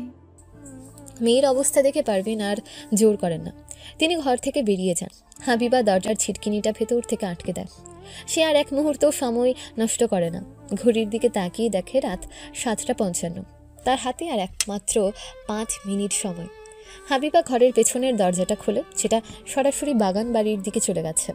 সে ভারী লেহেঙ্গার নিচের অংশটা 2 হাতে আঁকড়ে ধরে, পায়ের উঁচু হিলটা খুলে ফেলে দেয়। কানের ভারী ঝুমকো, গলার হার সবকিছু একটানে খুলে বিছানার উপর ছুঁড়ে ফেলে দেয়। তারপর খালি পায়ে নিঃশব্দে সে দৌড়াতে শুরু করে। তার হৃৎপিণ্ডটা এমনভাবে ধুকপুক করছে যেন এখনই বুক ছিঁড়ে বেরিয়ে আসবে। বাগান বাড়িটা বেশ বড়, চারদিকে অন্ধকার। শুধু দূরে সার্ভিস গেটের কাছে একটা টিমটিমে আলো জ্বলছে। হাবিবা সেই আলো লক্ষ্য করে দৌড়াচ্ছে। তার ভয় করছে যদি কেউ তাকে দেখে ফেলে, যদি কোনো পাহারাদার তাকে আটকে দেয়। কিন্তু ভালোবাসার শক্তি যেন তার সব ভয়কে জয় করে নিয়েছে। লেহেঙ্গার ভারে তার পা ঝরিয়ে আসছে, কিন্তু সে থামছে না। গেটের কাছে পৌঁছে সে দেখতে পায় গেটটা সামান্য খোলা, আর তার ঠিক বাইরে একটা সিএনজি দাঁড়িয়ে আছে। ইঞ্জিনের মৃদু শব্দ শোনা যাচ্ছে, আর তার পাশে অস্থিরভাবে পায়চারি করছে জিহান। হাবিবাকে দেখা মাত্রই জিহানের মুখে স্বস্তির হাসি ফুটে ওঠে। জিহান দ্রুত এগিয়ে এসে হাবিবার হাত ধরে। হাবিবা, এসে গেছো তুমি? জিহান দ্রুত হাবিবাকে টেনে সিএনজির ভেতরে তুলে নেয়। আমি জানতাম তুমি আসবে। আমি এক মুহূর্তের জন্য বিশেষ হারাইনি। আমার নিঃশ্বাস বন্ধ হয়ে আসছিল। হাবিবা কান্নায় ভেঙে পড়ে, জিহানকে চড়িয়ে ধরে। আমাকে নিয়ে চলো জিহান, অনেক দূরে, যেখানে কেউ আমাদের খুঁজে পাবে না। আমি আর পারছি না, আমার দম বন্ধ হয়ে আসছিল। মনে হচ্ছিল আমি কোনো জীবন্ত লাশ। জিহান হাবিবার মাথায় হাত বুলিয়ে বলে, শান্ত হও হাবিবা, শান্ত হও। আমি তো এসে গেছি, আর কেউ আমাদের আলাদা করতে পারবে না। মামা চলুন, যত দ্রুত সম্ভব। সিএনজি চালক তীব্র গতিতে রাতের অন্ধকারে মিলিয়ে যায়। পেছনে পড়ে থাকে এক জমকালো বিয়ের আয়োজন, এক বাবার সম্মান আর এক মেয়ের ভাঙা হৃদয়। হাবিবার লেহেঙ্গার কিছু অংশ সিএনজির বাইরে উঠছিল, যেন সে তার ফেলে আসা জীবনের শেষ চিহ্নটুকু পেছনে মুছে দিয়ে যেতে চাইছে। আমরা কোথায় যাচ্ছি জিহান? যদি বাবা পুলিশকে জানিয়ে দেয়? আপাতত যশোর, সেখান থেকে ভোরের বাসে ঢাকা। তোমার বাবা পুলিশকে জানানোর আগেই আমরা খুলনা পার হয়ে যাব। আমি আমার এক বন্ধুকে সব বলে রেখেছি, সে আমাদের থাকার একটা ব্যবস্থা করে দেবে। তুমি চিন্তা করো না, আমি সব ব্যবস্থা করে রেখেছি। এখন শুধু আমার উপর ভরসা রাখো। হাবিবা জিহানের বুকে মাথা রেখে চোখ বন্ধ করে। এই মানুষটার বুকে যে আশ্রয় আছে তা পৃথিবীর আর কোথাও নেই। যশোর বাস টার্মিনাল, রাত প্রায় 2টো। চারদিকে শুনশান নীরবতা, শুধু কয়েকটা নাইট কোচ ঢাকার দিকে যাওয়ার জন্য অপেক্ষা করছে। জিহান আর হাবিবা ঢাকার একটা বাসের পেছনের দিকের 2টো সিটে বসে আছে। হাবিবা এখনও তার কনের পোশাকেই আছে, তবে জিহান তার জন্য একটা সাধারণ সালোয়ার কামিজ আর একটা বড় চাদর নিয়ে এসেছিল, যা দিয়ে সে নিজেকে ঢেকে নিয়েছে। বাসটা চলতে শুরু করেছে। হাবিবা জানলার বাইরে তাকিয়ে আছে। তার ফেলে আসা জীবনের ছবিগুলো যেন তার চোখের সামনে ভাসছে। তার চোখ দিয়ে অঝরে জল পড়ছে। জিহান হাবিবার হাতটা শক্ত করে ধরে বলে, ভয় পেও না, যা হওয়ার হয়ে গেছে। এখন আর পেছনে তাকানোর সময় নেই, এখন শুধু সামনে তাকাতে হবে। আজ থেকে তোমার সব দায়িত্ব আমার। তোমার হাসি, তোমার কান্না, তোমার ভালো থাকা, মন্দ থাকা সব কিছু। হাবিবা জিহানের দিকে তাকিয়ে কান্না ভেজা চোখে বলে, আমার আর কোনো ভয় নেই। তুমি পাশে থাকলে আমি সব কিছুর সাথে লড়তে পারবো। কিন্তু আমরা কিভাবে সব সামলাবো জিহান? আমাদের তো কিচ্ছুই নেই। আমার নিজের উপরেই ঘৃণা হচ্ছে। আমি আমার বাবা মায়ের সাথে কত বড় বিশ্বাসঘাতকতা করলাম। তুমি কোনো বিশ্বাসঘাতকতা করোনি হাবিবা, তুমি শুধু নিজের ভালোবাসাকে, নিজের জীবনকে বেছে নিয়েছো। এতে কোনো অন্যায় নেই। আর কে বলেছে আমাদের কিছু নেই? আমাদের ভালোবাসা আছে, আর এটাই আমাদের সবচেয়ে বড় শক্তি। আমি ঢাকায় একটা চাকরির ব্যবস্থা করার চেষ্টা করছি। হয়তো খুব সাধারণ একটা কাজ হবে, আমাদের হয়তো অনেকটা কষ্ট হবে। এক কামরার একটা ভাড়া বাসা থাকতে হবে, 3 বেলার জায়গায় হয়তো 2 বেলা খেতে হবে। তুমি কি পারবে আমার সাথে সেই কষ্টটা করতে? হাবিবা জিহানের হাতে হাত রেখে বলে, তোমার সাথে ফুটপাতে থাকতে হলো আমার কোনো কষ্ট হবে না জিহান। আমি শুধু তোমাকে হারাতে চাই না, আমি শুধু তোমার ভালোবাসা চাই। আমিও তোমাকে হারাতে চাই না হাবিবা, কোনোদিনও না। জিহান তার ব্যাগ থেকে একটা পানির বোতল বের করে হাবিবাকে দেয়। তারপর নিজের রুমাল দিয়ে তার চোখের জল মুছিয়ে দেয়। এই দেখো, কান্না করলে কিন্তু তোমাকে দেখতে পেতনির মতো লাগে, আর আমি কোনো পেতনির সাথে সংসার করতে চাই না। আমার বউকে তো পরীর মতো সুন্দর হতে হবে।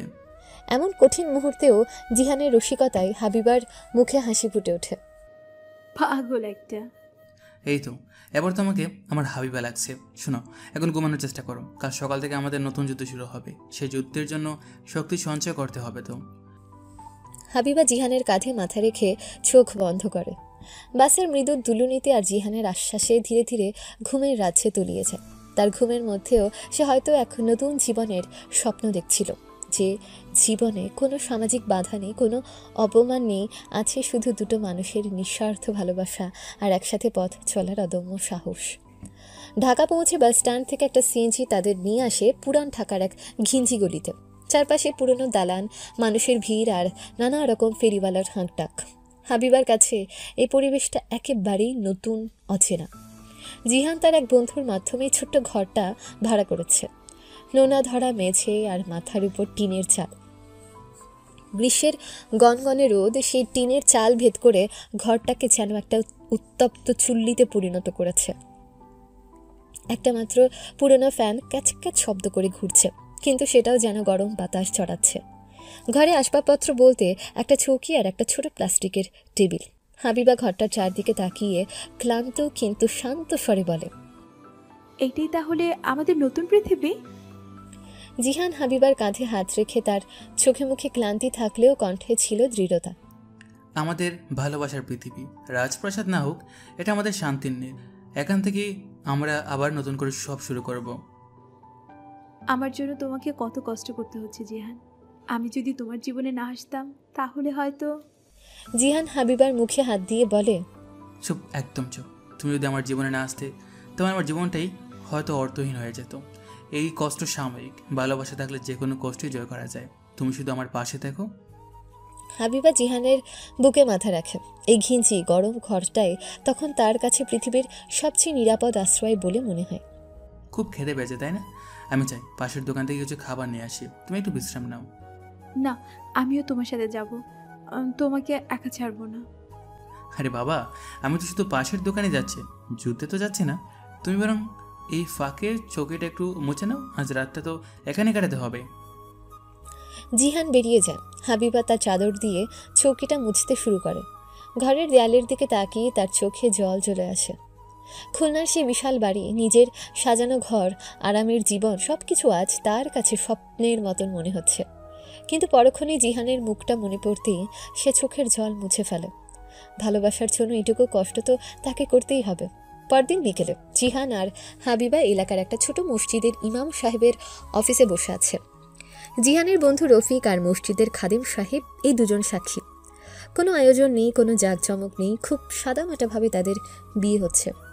হাবিবার পরনে সাধারণ একটা সালোয়ার কামিজ আর জিহানের পরনে একটা পাঞ্জাবি, যেটা সে তার বন্ধুর কাছ থেকে ধার করে এনেছে।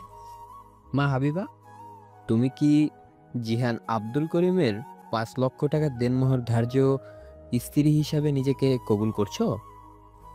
হাবিবা কাপা কাপা চোখে একবার জিহানের দিকে তাকায়। জিহানের চোখে সে দেখতে পায় অগাধ বিশ্বাস আর ভালোবাসা। সে তার সব ভয়, সব দ্বিধা ঝেড়ে ফেলে। হাবিবা মৃদু দৃঢ় কণ্ঠে বলে, কবুল। 3 বার কবুল বলার পর এবার জিহানের পালা। জিহান স্পষ্ট এবং আবেগ ঘন স্বরে বলে, আলহামদুলিল্লাহ, কবুল। মোনাজাতের মাধ্যমে তাদের বিয়ে সম্পূর্ণ হয়। রফিক তাদের জন্য কিছু মিষ্টি নিয়ে এসেছিল। সেই মিষ্টি দিয়ে তাদের নতুন জীবনের সূচনা হয়। জিহান মসজিদ থেকে বেরিয়ে হাবিবার হাত ধরে। আজ থেকে তুমি আমার স্ত্রী, আমার আমানত, আমার জীবনের সব কিছুর উপর তোমার অধিকার। আর তুমি আমার সব, আমার দুনিয়া, আমার সব কিছু। আমার আর কিচ্ছু চাই না জিহান। চল দোস্ত, আমার বাসায় চল। ভাবিকে নিয়ে আজ রাতটা অন্তত আমার ওখানে থাক। কাল না হয় তোদের নতুন সংসারে যাস। না রে দোস্ত, তোকে তো অনেক ধন্যবাদ আমাদের জন্য এত কিছু করার জন্য, কিন্তু আজ রাতটা আমরা আমাদের নতুন গড়ি কাটাতে চাই, আমাদের নিজেদের পৃথিবীতে। জিহান আর হাবিবা তাদের সেই টিনের ঘরের দিকে হেঁটে চলেছে। আজ থেকে এই ঘরটাই তাদের কাছে ভালোবাসার তাজমহল। রাত নেমেছে, তাদের সেই টিনের ঘরে একটা মাত্র বাল্ব টিম টিম করে জ্বলছে। জিহান বাইরে থেকে কিছু মোমবাতি আর দুটো গোলাপ ফুল নিয়ে এসেছে। হাবিবা গোসল সেরে ভেজা চুলে জিহানের কিনে দেওয়া একটা নতুন শাড়ি পরেছে। তাকে স্নিগ্ধ পবিত্র লাগছে। জিহান তার দিকে মুগ্ধ চোখে তাকিয়ে আছে। তোমাকে আজ পরীর মতো লাগছে হাবিবা। আর তোমাকে লাগছে রাজপুত্রের মতো, যদিও তোমার কোনো রাজত্ব নেই। জিহান হাবিবার কাছে এসে তার চিবুক ধরে মুখটা উঁচু করে বলে, আমার রাজত্ব তো আমার সামনে দাঁড়িয়ে আছে, তুমিই আমার রাজত্ব, আমার সাম্রাজ্য। জিহান হাবিবার হাতে গোলাপ ফুল দুটো দেয়, তারপর তার হাত ধরে চৌকির উপর বসায়। ঘরে পিনপতন নীরবতা, শুধু বাইরে থেকে ভেসে আসা ঝিঝি পোকা ডাক আর ফ্যানের ক্যাচক্যাচ শব্দ। হাবিবা, আমি জানি আজ আমাদের জীবনে একটা বিশেষ রাত, কিন্তু আমি তোমাকে কোনো রকম অস্বস্তিতে ফেলতে চাই না, তুমি যদি প্রস্তুত না থাকো। হাবিবা জিহানের মুখে হাত দিয়ে বলে, চুপ, আমি তোমার স্ত্রী জিহান। তোমার উপর আমার সবটুকু অধিকার, আর আমার উপর তোমার। আমি শুধু তোমার ভালোবাসা চাই। হাবিবার এই কথাই জিহান আর নিজেকে ধরে রাখতে পারে না। সে আলতো করে হাবিবার কপালে একটা চুমু খায়, তারপর তার দুই চোখে গালে। প্রতিটি স্পর্শে ছিল তার জমে থাকা সব ভালোবাসা, সব আবেগ। আমি তোমাকে খুব ভালোবাসি হাবিবা, আমার জীবনের চেয়েও বেশি। আমিও। জিহান ধীরে ধীরে হাবিবার মুখের উপর থেকে তার ভেজা চুলগুলো সরিয়ে দেয়। তারপর সে হাবিবার ঠোঁটের কাছে তার ঠোঁট নিয়ে আসে। বাইরের পৃথিবীর সব কোলাহল, সব কষ্ট, সব অভাব যেন সেই মুহূর্তে তাদের ছোট্ট ঘরটার বাইরে থেমে যায়। দুটো শরীর আর দুটো মন এক হয়ে যায় ভালোবাসার এক পবিত্র বন্ধনে। সেই রাতে সেই টিনের ঘরে কোনো আড়ম্বর ছিল না, ছিল না কোনো দামি বিছানা, কিন্তু সেখানে ছিল দুটো মানুষের নিঃস্বার্থ ভালোবাসা, একে অপরের প্রতি সম্মান আর একসাথে পথ চলার দৃঢ় অঙ্গীকার। তাদের ভালোবাসার উত্তাপে সেই গরম ঘরটাও যেন শীতল হয়ে গিয়েছিল। এক সপ্তাহ কেটে গেছে। বাস্তবতা এবার তাদের দরজায় কড়া নাড়ছে। সাথে আনা টাকা প্রায় শেষ। জিহানের একটা চাকরির খুব দরকার। অনেক খোঁজাখুঁজির পর সে একটা নির্মাণাধীন ভবনে শ্রমিকের কাজ পায়। জিহান রাতে বাড়ি ফিরে ক্লান্ত শরীরে বলে, আজ প্রথম বেতন পেয়েছি হাবিবা। সত্যি? কত? 500 টাকা, এই নাও। জিহান টাকাটা হাবিবার হাতে দেয়। হাবিবার চোখ দুটো খুশিতে চিকচিক করে ওঠে। যে মেয়ে কোনোদিন 500 টাকার নোট হাতে নিয়েও দেখেনি, আজ তার কাছে এই টাকাটাই যেন লক্ষ টাকার সমান। এই টাকা দিয়ে আমরা কি কি করব জানো? চাল কিনবো, ডাল কিনবো, আর তোমার জন্য একটা নতুন শার্ট কিনবো। তোমার এই শার্টটা তো একদম ছিঁড়ে গেছে। আমার শার্ট লাগবে না, তুমি বরং তোমার জন্য একজোড়া স্যান্ডেল কেন, খালি পায়ে হাঁটতে তোমার খুব কষ্ট হয়। তাদের এই ছোট্ট সংসারে অভাব ছিল, কিন্তু ভালোবাসার কোনো কমতি ছিল না। একদিন জিহান কাজ থেকে ফেরার পথে দেখে কিছু ছেলে ঝালমুড়ি বিক্রি করছে। তার হুট করে হাবিবার কথা মনে পড়ে যায়। সে রাতে জিহান এক ঠোঙা ঝালমুড়ি নিয়ে বাড়ি ফেরে। হাবিবার অবাক হয়ে বলে, হে কি, ঝালমুড়ি এনেছ? হঠাৎ তোমার কথা মনে পড়লো, তাই নিয়ে এলাম, নাও দেখি কেমন স্বাদ। তারা দুজনে সেই টিনের ঘরে বসে এক ঠোঙা থেকে ভাগ করে ঝালমুড়ি খাচ্ছে আর হাসছে। কষ্টের মাঝেও এটাই ছিল তাদের ছোট্ট রোমান্স। বড়লোকের মেয়ে আমি, আজ ঝালমুড়ি খাচ্ছি, কিন্তু সত্যি বলছি জিহান, এত শান্তি আমি কোনো দিন আমার বাবার বাড়ির দামি খাবার খেয়েও পাইনি। একদিন তোমাকে আমি এর চেয়ে অনেক ভালো খাওয়াবো হাবিবা, ঢাকার সবচেয়ে বড় রেস্টুরেন্টে নিয়ে যাব, কথা দিলাম। আমার কোনো বড় রেস্টুরেন্ট লাগবে না, তুমি আমার পাশে থাকলে এই ঝালমুড়ি আমার কাছে অমৃত। একদিকে যখন জিহান আর হাবিবা তাদের নতুন জীবন গোছাতে ব্যস্ত, অন্যদিকে তখন মোস্তফা চৌধুরী তার মেয়ের খোঁজে আকাশ পাতাল এক করে ফেলেছে। তিনি ঢাকার তার বিশ্বস্ত লোকদের পাঠিয়েছেন। মোস্তফা চৌধুরী ফোনে রাগান্বিত স্বরে বলেন, কি হলো? 1 সপ্তাহ হয়ে গেল, এখনো কোনো খবর নেই। আমি কি তোমাদের টাকা এমনি এমনি দিই? স্যার, আমরা তো হন্যে হয়ে খুঁজছি, ঢাকার এমন কোনো অলি গলি নেই যেখানে আমরা খুঁজিনি, কিন্তু ম্যাডামের কোনো খোঁজই পাওয়া যাচ্ছে না। খোঁজ পাওয়া যাচ্ছে না মানে? ঢাকা শহর কি হাওয়ায় মিলিয়ে গেছে? আমি আবার বলছি, আমার মেয়েকে আমার চাই, জীবিত অথবা মৃত।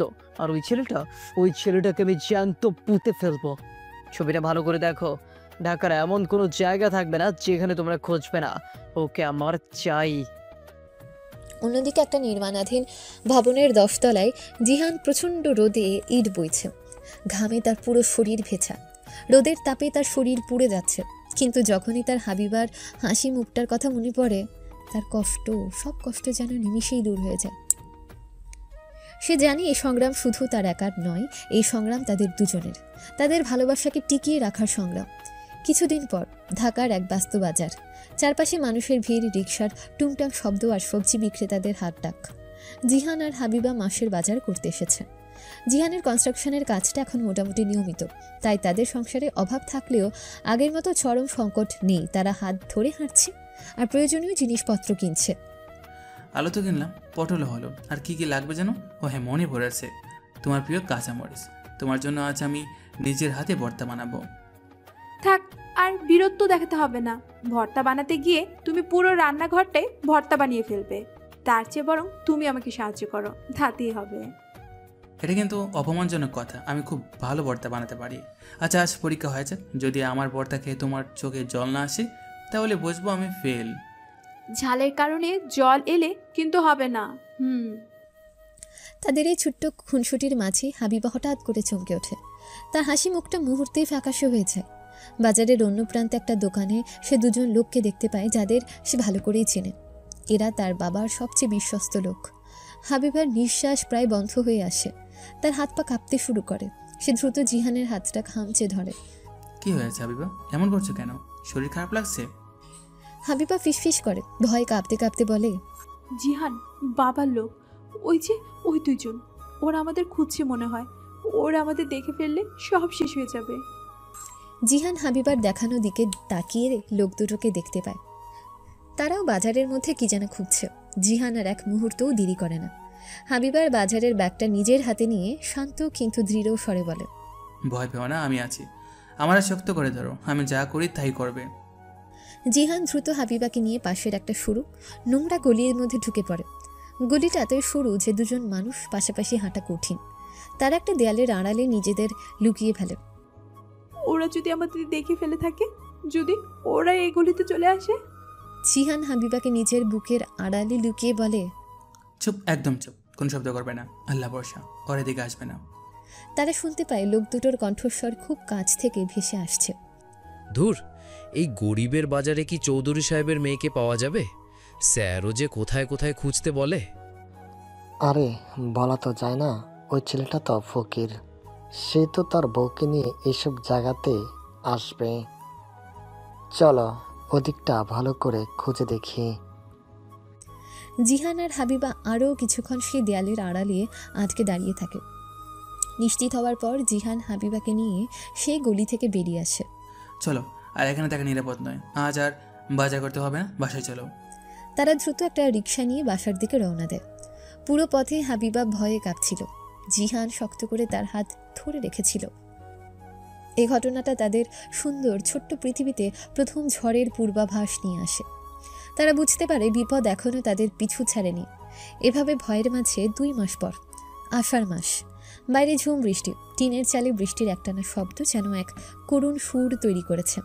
তাদের সে ছোট্ট স্যাঁতস্যাঁতে ঘরটা বৃষ্টির কারণে আরও বেশি ঠান্ডা আর গুমট হয়ে উঠেছে। চৌকির উপর কাঁথা গায়ে দিয়ে শুয়ে আছে জিহান। জ্বরে তার পুরো শরীর পুড়ে যাচ্ছে।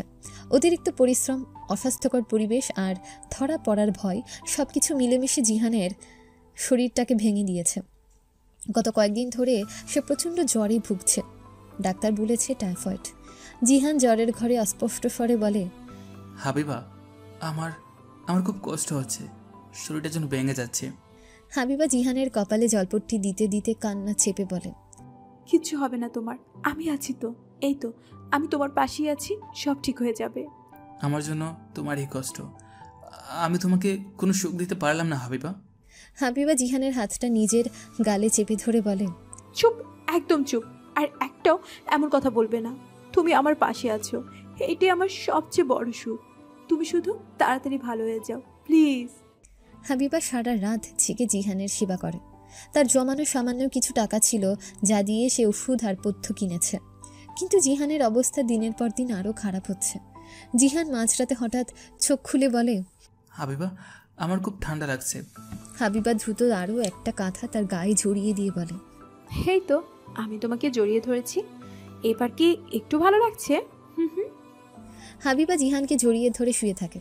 তার চোখের জলে জিহানের গলার কাছটা ভিজে যায়। সে অসহায়ভাবে আল্লাহকে ডাকতে থাকে, হে আল্লাহ, তুমি আমার সব কেড়ে নাও, শুধু আমার জিহানকে আমার কাছ থেকে কেড়ে নিও না। ও না থাকলে আমি যে মরেই যাব। তুমি আমার ভালোবাসার এই কঠিন পরীক্ষা নিও না। বৃষ্টির শব্দ আর হাবিবার নিঃশব্দ কান্না মিলেমিশে সেই রাতটা যেন আরও দীর্ঘ, আরও ভয়ঙ্কর হয়ে ওঠে। ভালোবাসার আকাশে তখন ঘন কালো মেঘ জমেছে, যা থেকে মুক্তির কোনো পথই সে খুঁজে পাচ্ছিল না। কয়েকদিন কেটে গেছে, জিহানের অবস্থা অপরিবর্তিত, বরং জ্বরটা যেন আরও বাড়ছে।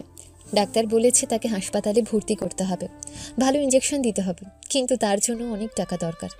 হাবিবার জমানো টাকা প্রায় শেষ। কী করবে, কোথায় যাবে, কিছুই ভেবে পাচ্ছে না হাবিবা। হঠাৎ তার মনে পড়ে যায় তার বিয়ের লেহেঙ্গাটার কথা, যেটাকে সে একদিন কাফনের কাপড় ভেবেছিল। আজ হয়তো সেটাই তার ভালোবাসাকে বাঁচানোর একমাত্র উপায়। হাবিবা তার সেই ভারী লেহেঙ্গাটা নিয়ে ঢাকার এক বড় শাড়ির দোকানে যায়। দোকানদার লেহেঙ্গাটা দেখে কিছুক্ষণ নেড়ে ছেড়ে দেখে, এই শাড়ি তো অনেক দাম, ডিজাইনও নতুন, কিন্তু এটা তো পুরনো, তাই না? আপনি বিক্রি করবেন না কেন? আমার খুব টাকার দরকার। আমার স্বামীর শরীর খুব খারাপ, তার চিকিৎসা করাতে হবে। দেখুন, আমরা পুরনো জিনিস কিনি না, তারপরেও আপনার বিপদের কথা শুনে নিচ্ছি। 5,000 টাকা দিতে পারবো।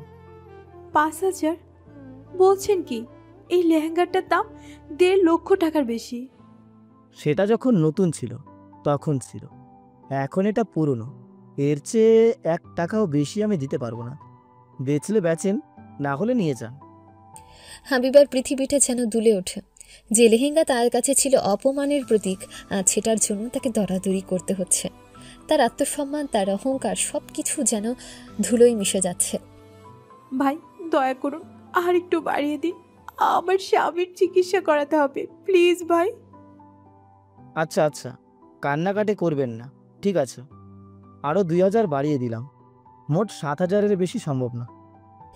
হাবিবার কোনো উপায় না দেখে 7,000 টাকাতেই তার স্বপ্নের বিয়ের লেহেঙ্গাটা বিক্রি করে দেয়। টাকাটা হাতে নিয়ে তার মনে হচ্ছিল সে যেন তার জীবনের একটা অংশ বিক্রি করে দিয়ে এসেছে। কিন্তু এই মুহূর্তে জিহানের জীবনের চেয়ে বড় তার কাছে আর কিছুই নয়। সে টাকা দিয়ে কয়েকদিন চিকিৎসা চলার পর টাকা আবারও শেষ হয়ে যায়। কিন্তু জিহানের অবস্থার কোনো উন্নতি হয় না, বরং সে এখন প্রায় অজ্ঞান হয়ে থাকছে। জ্বরের ঘোরে সে শুধু হাবিবা, হাবিবা বলে চিৎকার করে। আজ সকাল থেকে জিহান একবারও চোখ খোলেনি। তার নিঃশ্বাস খুব ক্ষীণ হয়ে এসেছে। হাবিবার পৃথিবীটা যেন অন্ধকার হয়ে এসেছে। সে বুঝতে পারছে সে তার জীবনের সবচেয়ে কঠিনতম মুহূর্তে এসে দাঁড়িয়েছে। তার ভালোবাসা, তার জেদ, তার আত্মসম্মান সব কিছুই যেন মৃত্যুর কাছে হেরে যাচ্ছে। হাবিবা তার ছোট্ট বাক্সটা খুলে তার ভেতরে যত্ন করে রাখা আছে একটা ভিজিটিং কার্ড, তার বাবার ভিজিটিং কার্ড। যে মানুষটাকে সে ঘৃণা করে, যার কাছ থেকে সে পালিয়ে এসেছে, আজ হয়তো সেই মানুষটাই তার শেষ ভরসা। সে কাঁপা কাঁপা হাতে তার বাবার নম্বরে ফোন করে। অনেকক্ষণ রিং হওয়ার পর ওপাশ থেকে একটা গম্ভীর কণ্ঠ ভেসে আসে। হ্যালো, কে? বাবার কণ্ঠস্বর শুনে হাবিবার সব বাঁধ ভেঙে যায়। সে কান্নায় ভেঙে পড়ে। হাবিবা ফোনে কান্নাই ভেঙে পড়ে। বাবা, আমি হাবিবা। ফোনের ওপাশে মোস্তফা চৌধুরী এক মুহূর্তের জন্য চুপ হয়ে যান। হয়তো তিনি এই ফোনটার জন্যই এতদিন অপেক্ষা করছিলেন। কেন ফোন করেছিস? তোর তো মরে যাওয়ার কথা ছিল, এখনো বেঁচে আছিস? বাবা, জিহান মরে যাচ্ছে, ওর খুব জ্বর, ও চোখ খুলছে না বাবা। আমি হেরে গেছি বাবা, আমি আমার ভালোবাসাকে বাঁচাতে পারলাম না। প্লিজ ওকে বাঁচাও বাবা, তুমি যা বলবে আমি তাই শুনবো। আমি তোমার পায়ে পড়ি বাবা, ওকে বাঁচাও।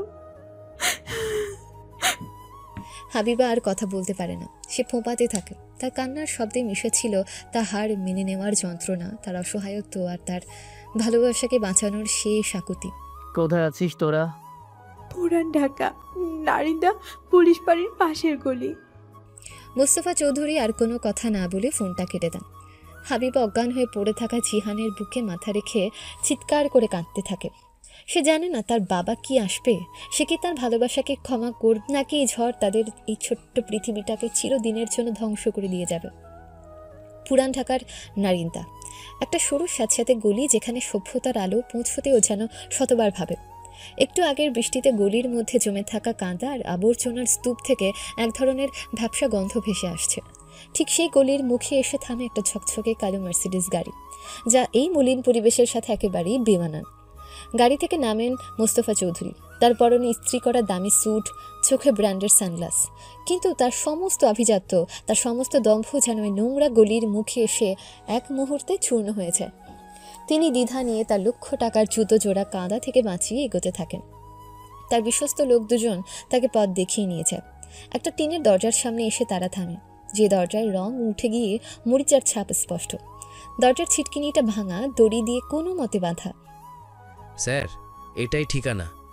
মুস্তফা চৌধুরী দরজার দিকে তাকিয়ে এক মুহূর্তের জন্য পাথর হয়ে যান। তার একমাত্র মেয়ে, তার রাজকন্যা, যাকে তিনি কোনো দিন ফুলের টোকা লাগতে দেননি, সে আজ এই নরকে বসবাস করছে। এই চিন্তা তার মস্তিষ্কে হাতুড়ির মতন আঘাত করে। তিনি দরজায় ধাক্কা দেওয়ার আগেই ভেতর থেকে এক করুণ বুক ফাটা কান্নার আওয়াজ তার কানে ভেসে আসে। সে কান্না কোনো সাধারণ কান্না ছিল না, ছিল সব হারানোর যন্ত্রণা, সব স্বপ্ন ভেঙে যাওয়ার আর্তনাদ। সে কান্না তার বুকের ভেতরটা যেন এফোড় ওফোড় করে দেয়। তিনি আর অপেক্ষা না করে এক ঝটকায় দরজাটা খুলে ফেলেন। ঘরের ভেতরের দৃশ্যটা দেখার জন্য তিনি প্রস্তুত ছিলেন না। একটা মাত্র হলদে বাল্বের টিমটিমে আলোই তিনি দেখতে পান তার মেয়ে হাবিবা, যার পরনে একটা মলিন শতছিন্ন প্রায় সালোয়ার কামিজ। সে চৌকির উপর অচেতন হয়ে পড়ে থাকা একটা ছেলের বুকে মাথা রেখে পাগলের মতো কাঁদছে আর প্রলাপ বকছে। ঘরের চারদিকে দারিদ্র্যের কদরঝুড়ু, নোনা ধরা দেয়াল, ভাঙা প্লাস্টিকের টেবিল আর ছড়িয়ে ছিটিয়ে থাকা ওষুধের খালি পাতা চিৎকার করে কাঁদছে। জিহান, ওঠো, চোখ খুলো। তুমি এভাবে আমাকে একা ফেলে যেতে পারো না। কথা দিয়েছিলে না কোনোদিনও আমার হাত ছাড়বে না, তাহলে কেন ছেড়ে দিচ্ছ? ওঠো প্লিজ, আমার সাথে কথা বলো। আমি তোমাকে কথা দিচ্ছি, আমি আর কোনো দিন তোমার অবাধ্য হব না, তোমাকে আর কোনো কষ্ট দেব না। তুমি যা খেতে চাইবে আমি তাই রান্না করে দেব, তুমি যা বলবে আমি তাই শুনবো। শুধু একবার আমার দিকে তাকাও, আমার দিকে তাকিয়ে একটু হাসো প্লিজ জিহান। মেয়ের এই বিধ্বস্ত অবস্থায় বুক ফাটা আর্তনাদ দেখে মোস্তফা চৌধুরীর পায়ের তলার মাটি সরে যায়। তার রাগ, তার ঘৃণা, তার অহংকার সব কিছু যেন এক মুহূর্তে বরফের মতো গলে যায়। তিনি তার মেয়ের কাছে হেরে যান, তার ভালোবাসার কাছে, তার মেয়ের চোখের জলের কাছে হেরে যান। মোস্তফা চৌধুরী স্তব্ধ ভাঙা কণ্ঠে বলেন, এই এই অবস্থায় আছিস তোরা, আর আমি আমার অহংকার নিয়ে বসেছিলাম। বাবার চিরচেনা কণ্ঠস্বর শুনে হাবিবা চমকে ওঠে। সে ভেজা লাল চোখ দুটো তুলে দরজার দিকে তাকায়। তার বাবাকে দেখে সে যেন নিজেকে চোখকে বিশ্বাস করতে পারে না। সে কি স্বপ্ন দেখছে, নাকি এটা তার মনের ভুল? হাবিবা কান্না ঝরিত অবিশ্বাসের চোখে বলে, বাবা। হাবিবা টলতে টলতে উঠে দাঁড়ায়, তারপর ছুটে এসে তার বাবার পায়ে আছড়ে পড়ে। সে তার বাবার পা দুটো এমনভাবে আঁকড়ে ধরে যেন এটাই তার শেষ আশ্রয়, তার শেষ অবলম্বন। হাবিবা বাবাকে ধরে রাখে, মাটি চাপড়ানো কান্নায় ভেঙে পড়ে। বাবা, ওকে বাঁচাও, আমার জিহানকে বাঁচাও, আমি তোমার পায়ে পড়ি বাবা। ও মরে গেলে আমিও যে মরে যাব। আমি জানি আমি অনেক বড় অন্যায় করেছি, আমি তোমাদের সম্মান, তোমাদের বিশ্বাস সব মাটিতে মিশিয়ে দিয়েছি। আমি জানি আমি তোমার সবচেয়ে ঘৃণার পাত্র। তুমি আমাকে যা শাস্তি দিবে আমি তাই মাথা পেতে নেব।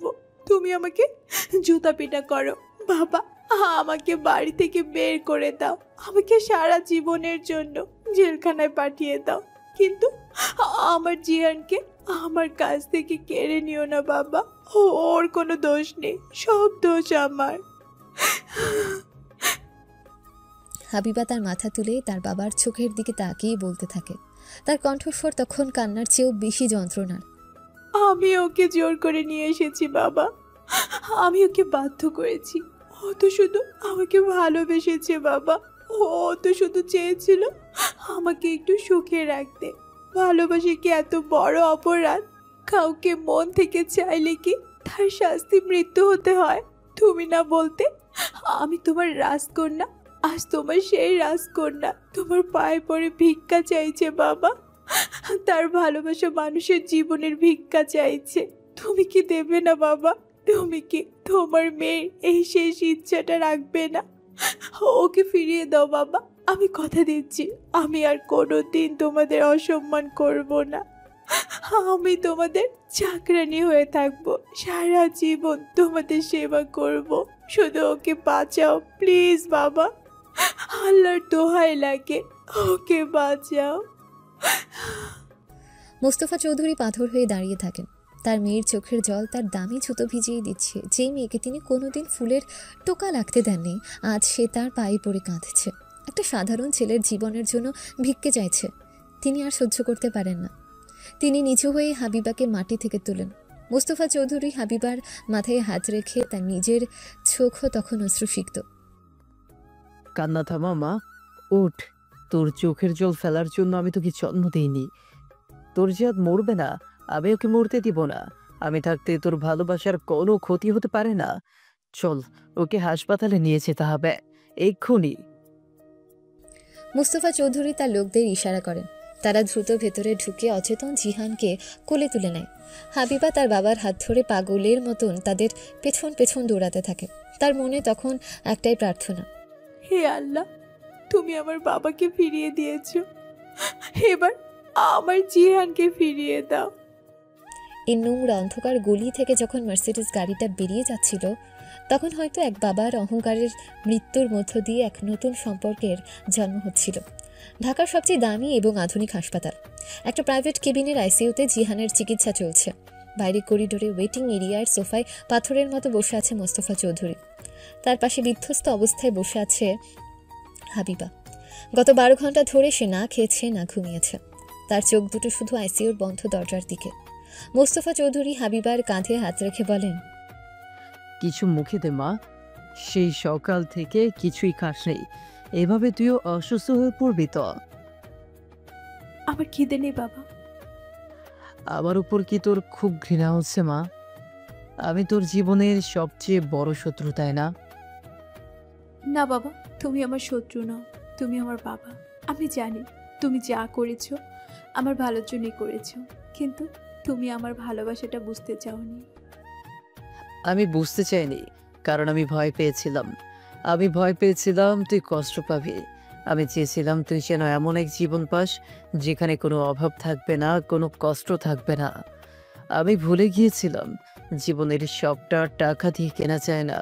আজ তোর আর ওই ছেলেটার অবস্থা দেখে আমি বুঝেছি আমি কত বড় ভুল করেছি।